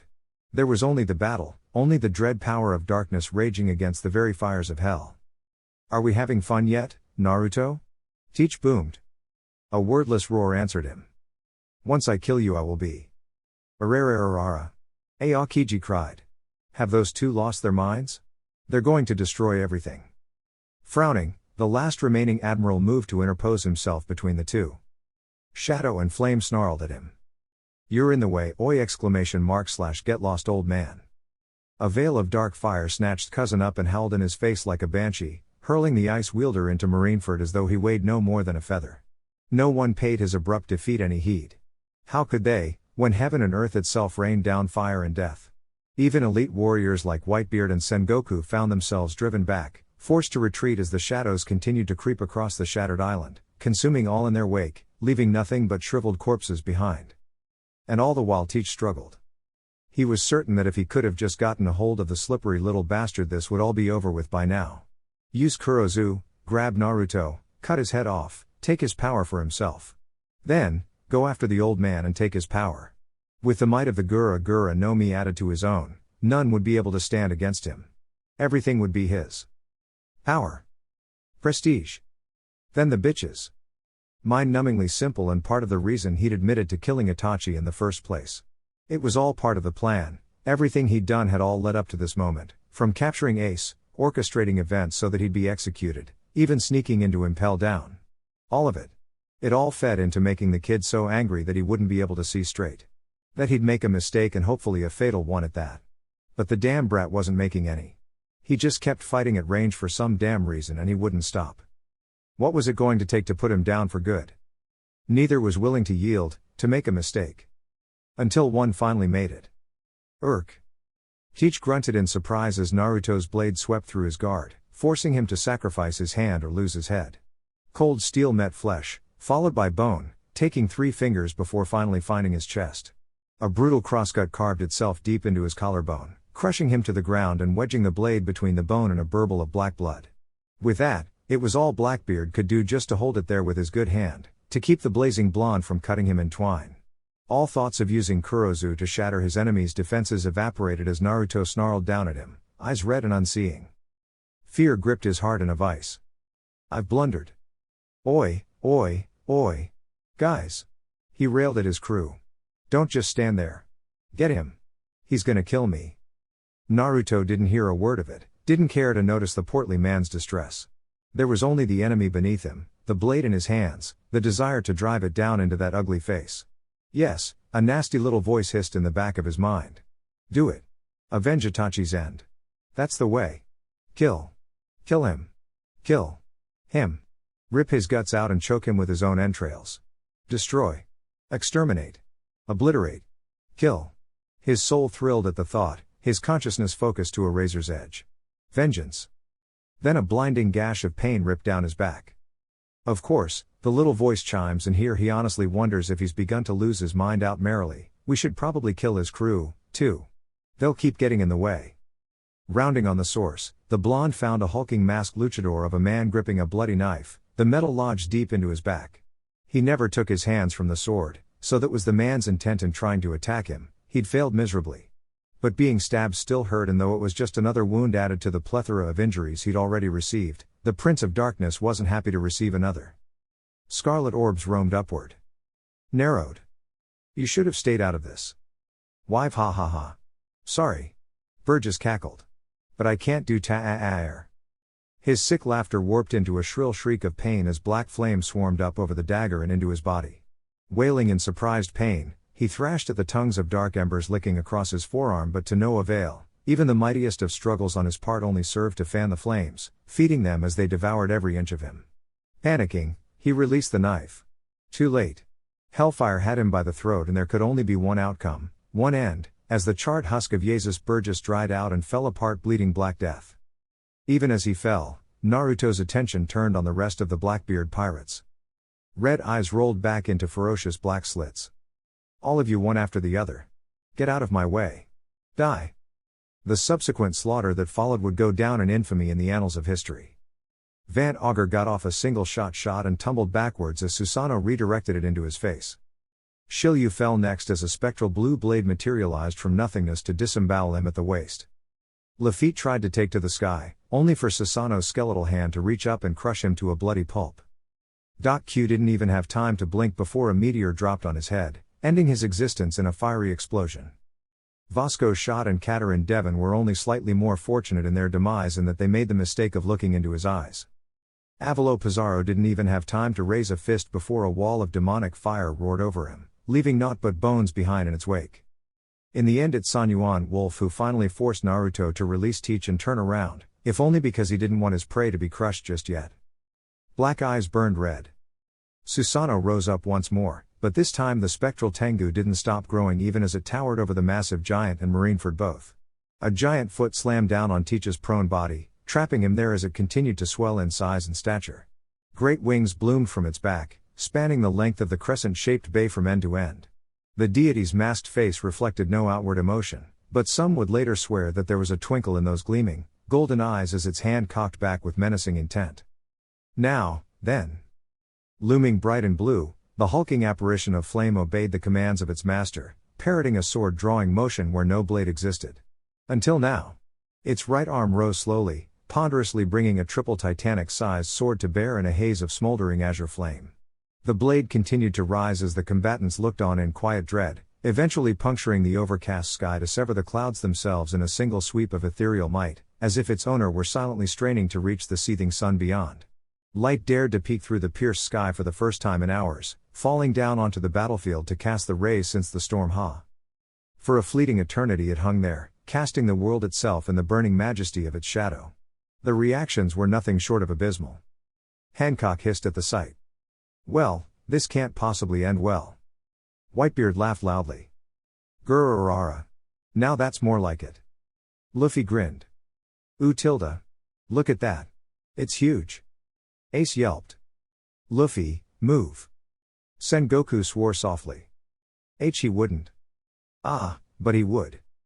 Grinning, Naruto's Susanoo cut down. Hard.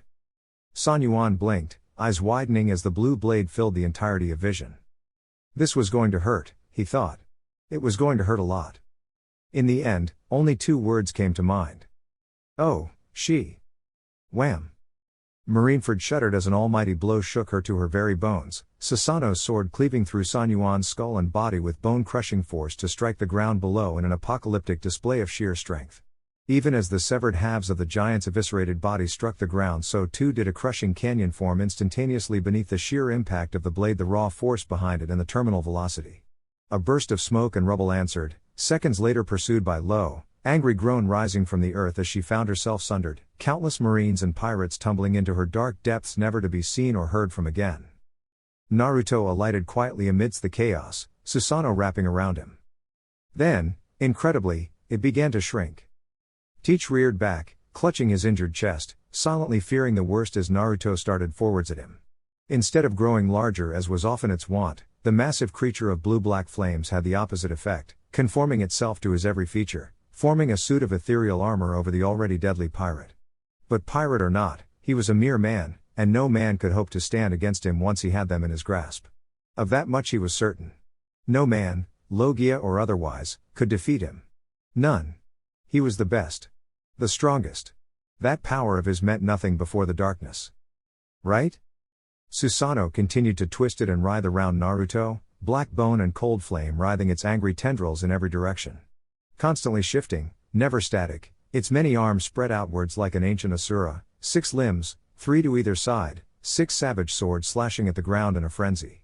So great was its fury that the leader of the Blackbeard pirates, just pirate, now was actually forced to leap backward, seeking shelter atop a relatively intact mound of rubble, lest he be torn apart by the many blades. One thought stood at the forefront of his mind as he gazed upon the hellish creature that had engulfed the Prince of Darkness. I want that power. There it is. Blackbeard turned a snaggle-toothed grin on the blazing armor. The power I've been looking for. The ability to conquer continents. To distort reality itself. Give it to me. Bellowing, he raised his good hand, made a clenching motion with that fist, and Kurozu. Naruto stiffened. Well, a lot of things happened at once. The first realization Naruto had that something was terribly, horribly wrong was when he was pulled, an invisible force violently yanking him forward off the ground, hauling him forward from his feet and into the fray against his will. The next, was that he had absolutely no control over his body whatsoever, powerless to arrest his sudden and unexpected momentum. The third came when Teach's elbow locked around his chin in a vicious clothesline, levering him into the ground with bone-jarring force. Force that hurt. As though he were suddenly solid and all his armor was go. Oh, hell. Not so tough now, are you? Teach crowed, gasping for breath. Now, just do me a favor and die Ugok. Instinct took over as Th Blonde kicked out with both feet, driving metal-plated boots into the man's wounded chest. Teach gagged and his grip slackened for an instant, long enough for Naruto to snatch up his blade and stick it where no man ever wanted you to stick a blade, cutting in a nasty, jagged, horizontal line. Vindictiveness really is a nasty thing. So are sharp, pointy objects. Against a sword of that caliber, flesh parts rather easily. Painfully. Sharply. Slowly. Snick. Motherfucker tilde. The blonde bounded away as the grip on his neck abated, feeling slightly vindicated as he watched the portly pirate clutch at his bloodied groin. That had to hurt. He'd cut a bit on the steep side just to be sure, one could never be too certain with a man of that size, but judging by the way Blackbeard's knees were wobbling, he'd cut true. Good. He hoped it hurt. He hoped the man would piss red for the rest of his life. If he'd had more of a better angle he would have gone after the pillar too, but beggars couldn't be choosers he supposed. Still, the needed time to recover, to rest, a reprieve of some sort. Teach wasn't willing to give him that reprieve. Kurozu. Gravity betrayed him again, his feet lifting from the floor as he flew forward once more. But he was never without weapons. Even as he shot forward he reversed his grip on his precious weapon, brandishing it like an impromptu spear. Realizing his peril, Teach tried to backpedal. Too slow. His control of gravity was absolute and gravity had dictated that the Prince of Darkness move forward. The attack took Teach low in his stomach and launched him backward, slamming him down as the longsword skewered him like a roast pig. Naruto grunted and did a twist, dodging as the man tried to grapple him, driving the blade, and its victim, into the ground. Gah! The blonde danced back, grimacing slightly as his entire body protested, limbs threatening to tear from the strain. Using the Dragon of the Darkness flame and perfect Susanoo for a second time had already drained him of much of his strength, and he suspected Teach knew that. But it had done nothing to drain his hate. The sheer willpower of a life left unfulfilled fueled him, kept him climbing back to his feet. If the man wouldn't drop, then he'd just have to use something that would drop him permanently. This won't hold me.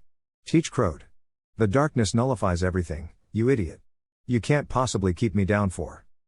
Naruto straightened slowly. Woodenly. Without care. He was smiling, Teach realized, and his stomach sank at the thought. It was not a pleasant thing, that smile. Start praying. Blackbeard blinked. What? I said pray. The blonde repeated quietly, raising his hand and placing it against his mouth. Feel free to pray to your god. Spoilers, I won't be listening. You did not just. Yes. Yes I did. Damn you. For Itachi. Naruto bit his thumb and thrust a lone finger forward in defiance, darkness shimmering at the tip of his outstretched digit. Nebulous tethers crept into the air around him and shrank inwards, drawing a strange black-red cone of light upon that lone point.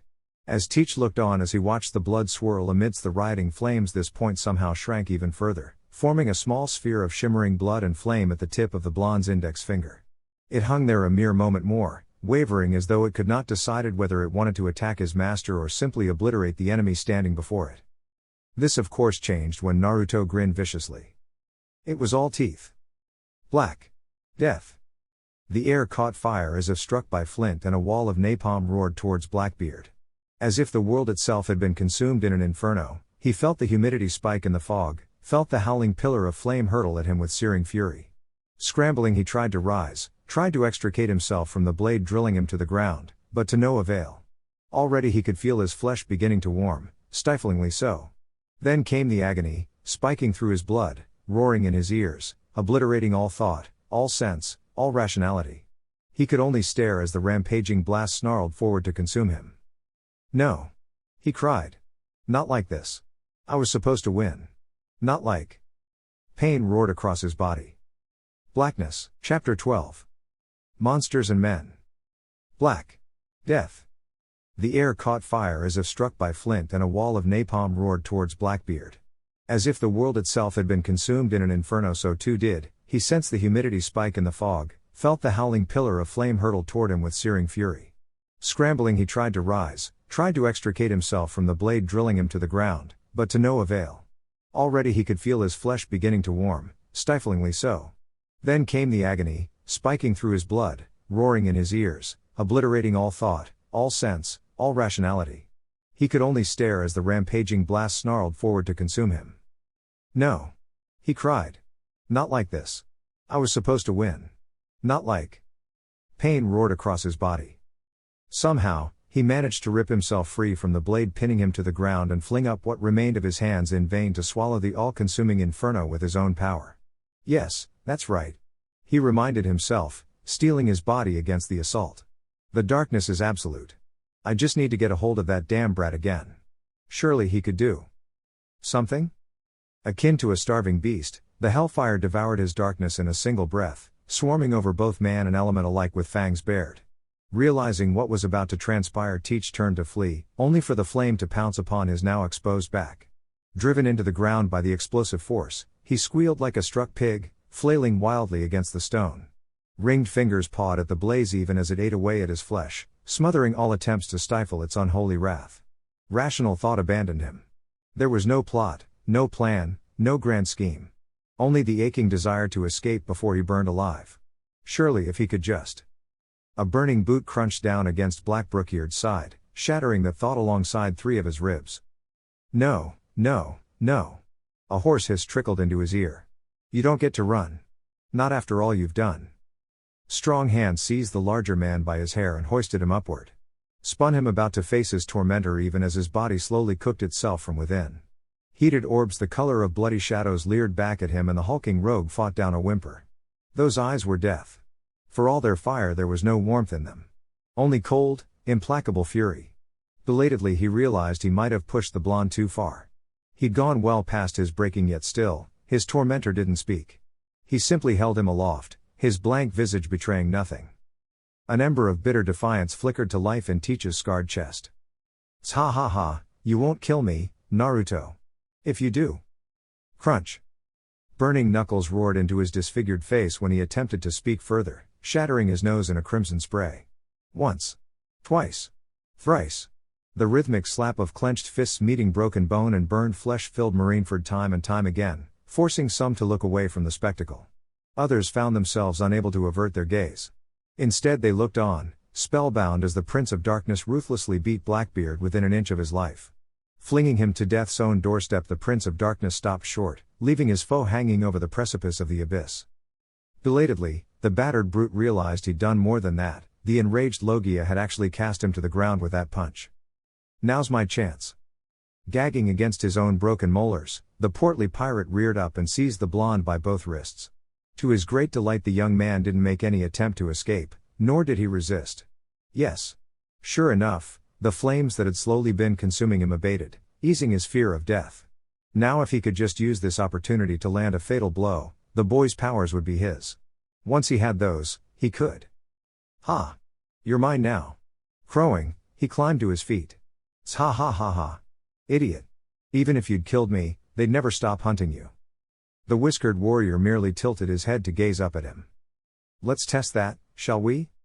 In an impossibly fluid movement, Naruto leapt up, tucked his legs beneath him, and planted both boots into Marshall's face. The sheer force of the collision nearly caused Teach to release him outright. It was only through his own spiteful strength that he managed to hold fast. He nearly laughed outright at the brash move. Idiot. What did he hope to gain from something like this? He'd only succeeded in creating a stalemate. What on earth was he doing? As he looked on, something unholy flashed in that wild gaze of Prince of Darkness. As though the eye of the most vile creature from the darkest pit of the underworld had just caught him in its sights. Then he began to pull. A low grunt pushed past gritted teeth as he gathered his strength and pushed with his legs, stretching Blackbeard's arms to their utmost limit. Then beyond that. Even further beyond. Within moments Teach found all thoughts of offense forgotten entirely. Nay, he found himself struggling just to maintain his hold on the blonde, all thought devoted to this singular task. Even that was becoming difficult. Certainly when his captive railed against him like a thing possessed. Just what did he think he was doing? Rive 5-5. Quite unexpectedly, he lost his grip. Crashing backwards, the captain found himself blinking in surprise, rather than anger. Odd. He hadn't released the blonde. Nor had he lost his grip. His hold on Naruto had been fraying to be sure, but it was still firm. Even with his wounds he'd sustained in their battle, he remained confident in his titanic might. So why was he on the floor, and why was the boy smiling at him? Moreover, why couldn't he sit up? Time and time again he tried to use his hands to lever himself up off the ground and rise to face the impertinent youth, only to slip and fall. What on earth? Wait. In disbelief he gawped at his hands, still clutching the blonde's arms. Well, that didn't make any sense. If his hands were there, then why did he keep? Only then did he truly behold the ruined, spurting stumps of his own wrists. Only then did he see them, still latched onto the arms of Itachi's heir. Those same hands, now rendered so much ash by the very victim he'd sought to slay. Said victim came for him now, advancing upon him with slow, determined steps. Clambering backwards like a drunken crab, the former warlord scrambled away as quickly as his mangled arms would allow. A keening cry leapt out of him as he crawled away, the words echoing endlessly into the silent battlefield. Somebody! He shrieked. Anybody! Help me! I'll pay you! Whatever it takes! An iron hand found his throat, strangling the words in his throat. Stop! A low croak tore out of him. I surrender. Shut up! The Prince of Darkness, for in his mindless terror Teach could no longer think of this blazing entity as Naruto reeled him in, smashed his blazing visage against his and roared in his face. Fangs bared, he bellowed at him, driving that last desperate spark of resistance from his body, swallowing his very soul. It was a sound unlike any Blackbeard had heard before and would never since, harsh and angry, full of pent-up fury. This bestial blast of hot air howled up into his face, momentarily deafening the battered pirate, forcing him to shut his swollen eyes against it. This wasn't the scream of a man. This was a monster. A creature out for blood. Nothing short of vengeance could satisfy him, and only death would stop him. You don't get to surrender. The blonde's snarl rattled him harsh and grating. Not after all you've done. Hoisted high by that gloved fist, he flailed fiercely at his captor.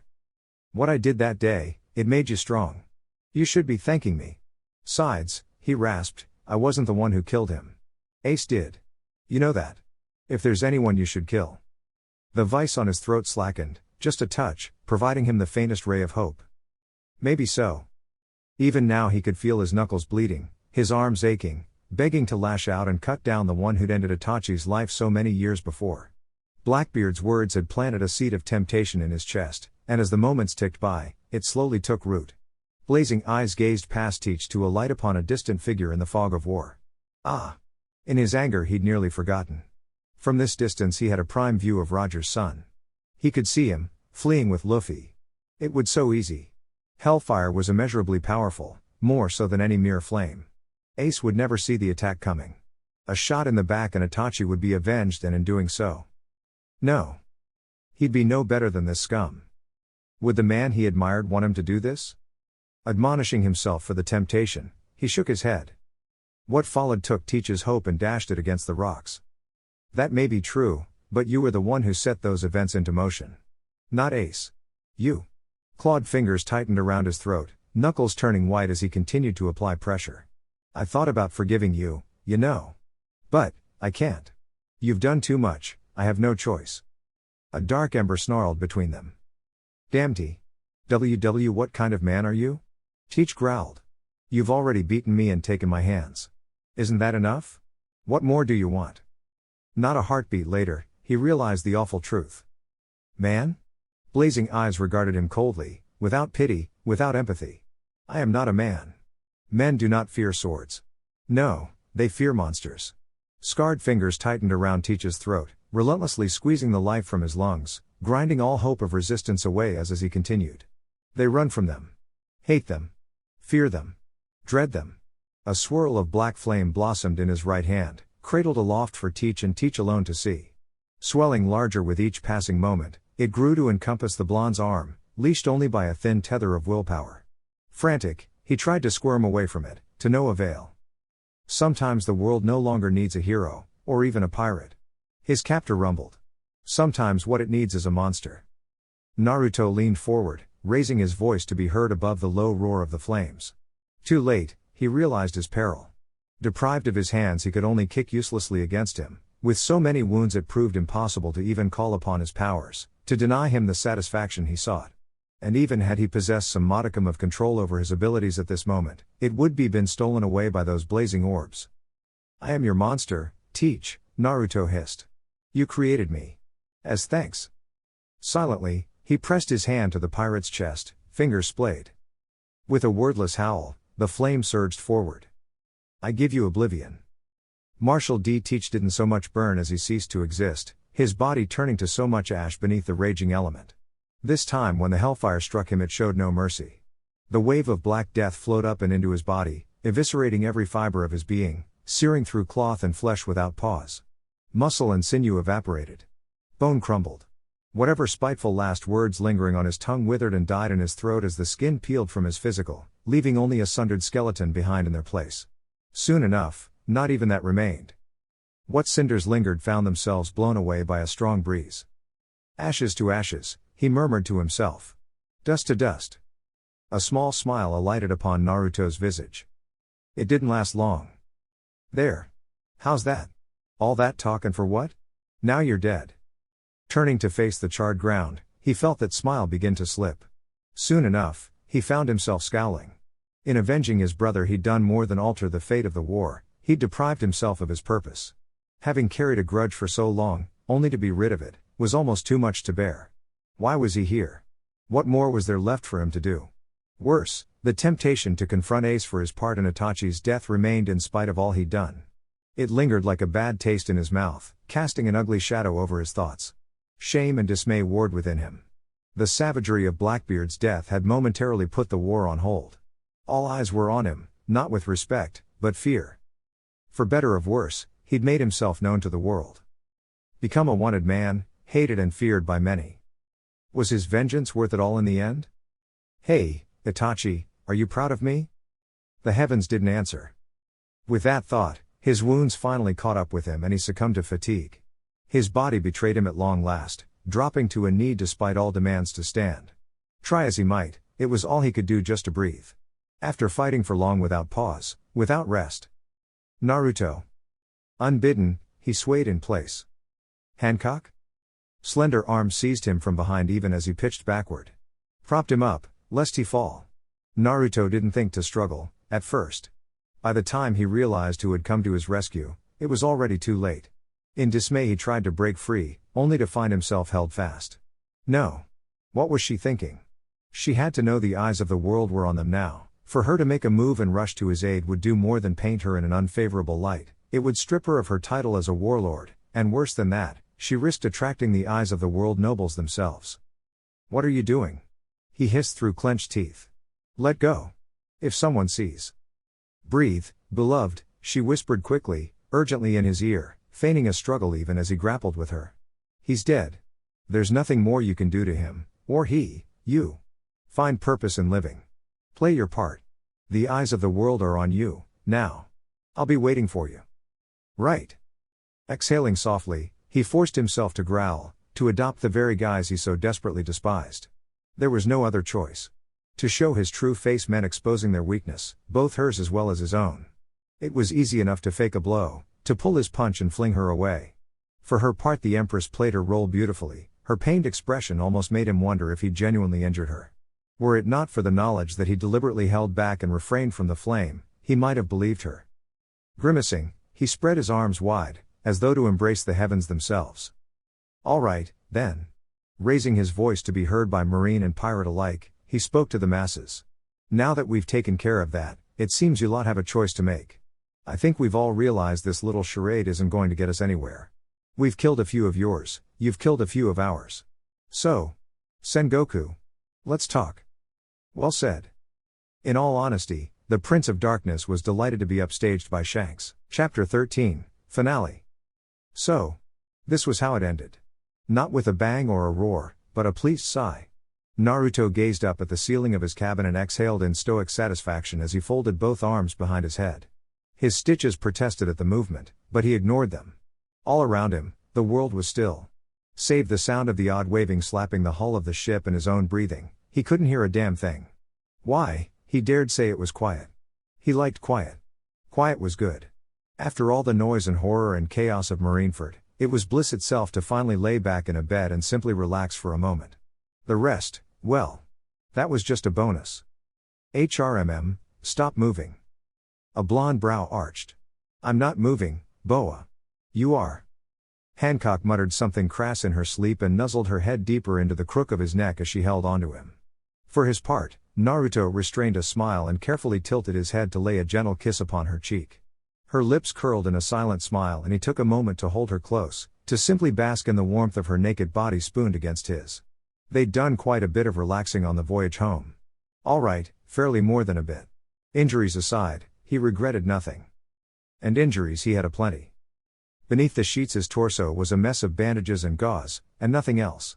It was a miracle he'd survived it all. Hancock had called it the devil's luck. Didn't much feel like it after the beating he'd taken. Kizaru had run him through with a sword, Akainu had burned him and Teach had clawed a number of ugly wounds across his body. But he'd survived, and those three were dead. Hancock had emerged from her battles without so much as a scratch, and it was to her home that they now returned. Home, he murmured the word aloud, rolling it on his tongue.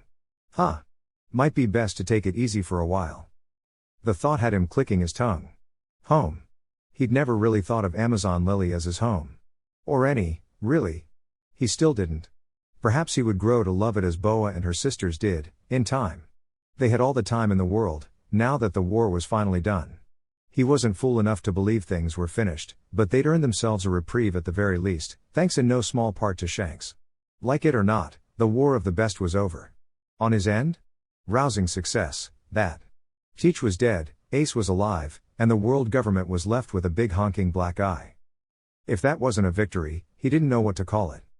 Sengoku didn't have any choice but to let them go, with the warlords in disarray, his admirals dead or badly wounded in action, and an angry Whitebeard all but breathing down his neck. The fleet admiral had absolutely no say in the matter. He'd lacked both the strength of arms and the resources to keep them there. The timely arrival of Shanks all but put a knife in any attempt he would have made. One man did not an army make. Well, unless you were Whitebeard. Just the thought of it drew a smirk from Naruto.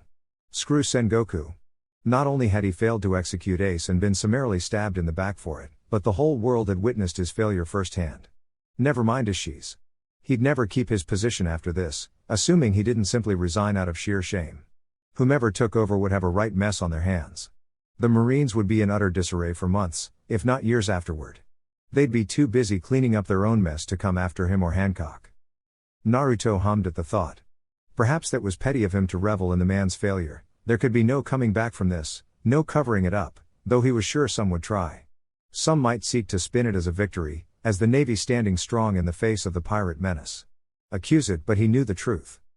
Leaning back against the pillows, he allowed a rare smile to tug at his whiskered cheeks. He'd finally done it. Against all odds, against hope, against destiny itself, he'd triumphed. Succeeded where no one else could. His body ached in the worst of ways and he knew he'd be sore come tomorrow, but for the life of him, he couldn't bring himself to care. Because he'd won. It wasn't quite the vengeance he'd expected, but it would do. Teachwad dead, his mentor avenged, and here, at the end of the road, he'd found some semblance of happiness. There was still that faint, simmering need to hash things out with Ace, but he'd distanced himself from him and Luffy both before he had a chance to act on it. He'd bid them goodbyes and left the brothers to their own devices. It was as much for their own good as it was their own. To be fair, he held no animosity for Straw Hat or any of his crew, but a small part of him would never quite be comfortable in the presence fire first. He wasn't at fault for this. Naruto knew that. They were free to carry on as they always had, to carve their names into history. He was content to let them do just that. He'd played his part in this, his story was over and done. Wasn't it? Feeling restless, Naruto gently disentangled himself from Hancock and climbed out of their bed. Bare feet patted against wooden planks as he approached the lone porthole on the other side of the room. His legs ached, I wonder why. But they held firm as he reached the window. Blue eyes squinted against the glass and the rising sun beyond it. Nothing but sea as far as the eye could, well, see. Hey! Here he was, making puns now. Brooke would have cackled at that. Still, he had the feeling they were nearly back at the calm belt now, which meant Amazon Lily couldn't be far off. And from there, what then? He'd no interest in being a pirate, but he was a wanted man all the same. After all he'd said and done, it felt almost anticlimactic to end his journey like this. Which begged the question of what he wanted to do now. Settle down? Start a family? Naruto had the sudden image of a gaggle of black-haired girls and blonde boys running underfoot. They all had Hancock's eyes and his whiskered cheeks. It was, not an unpleasant image, all things considered. He thought about it for a moment. Lost himself in it for another. But only for a moment. Then reality snapped by like a rubber band and he realized what he'd been contemplating just now. Gah! What am I thinking? He muttered, slapping his suddenly red cheeks. It's too soon for that by half. Too soon for what? Warm breath brushed his ear and he felt slender arms coil around his bandaged chest as something soft pressed against his shoulders. A small smile plucked at the corner of his mouth as he realized who it was. He leaned back into her embrace. Clever girl. He hadn't even heard her coming. Hancock could be downright sneaky when she wanted to be. What were you thinking about? She asked. Children. He couldn't help but answer her honestly. Just wondering what our kids will look like. Boa, Hancock squeaked, though he couldn't see her face. Naruto imagined her pale cheeks were burning a bright red right about now. He expected her to sputter, to bury her head in his back and mutter condemnations at him for his reply. She did neither. Instead she planted a soft kiss against his shoulder. Then another. And another. Another still, leaving a warm trail of fire in its wake. The Prince of Darkness twitched, but she kept a firm grasp on him, preventing him from slipping away, from coming about and locking his lips with hers. And then she said it. I'll give you as many as you desire. Naruto nearly spun around. Wait. Had she just come back to bed then, dear? Her voice crooned in his ear. I'm cold. Naruto shivered, but this time it was a pleasant one. What are you, a serpent or something? Oh? Snake, am I? Her arms constricted around his chest at his teasing. I suppose that makes you my prey. Gods, but that was corny. Naruto gave a rueful chuckle as her lips graced the back of his neck once more, this time drawing a reaction from him. It might sound cliché, but this was nice. He hadn't thought to meet a kindred soul in all this, least of all fall in love, but it had happened all the same and he found himself glad for it. They had all the time in the world to spend together. Hancock wouldn't be a warlord for long after this. Suspicion would doubtlessly fall upon her after her actions in the war. She didn't mind. Neither did he. No matter how the Navy fussed and fought, they wouldn't be able to do anything to her. Whitebeard had taken Amazon Lily under his protection, after all. The world government wouldn't dare move against her island, assuming they could reach it in the first place. Whoa. Hancock yanked him backward to the bed and all his schemes were forgotten. Her mouth melded with his as she wrapped a long leg around his waist and drew him close, hips grinding against his in silent need. Naruto grunted in surprise, but made no move to resist as she climbed atop him. A pale hand pulled her dark hair back, sending it spilling down her shoulders. The rising sun danced off those ebony tresses, framing her head like a halo, and once again, he found himself struck by the sight of her.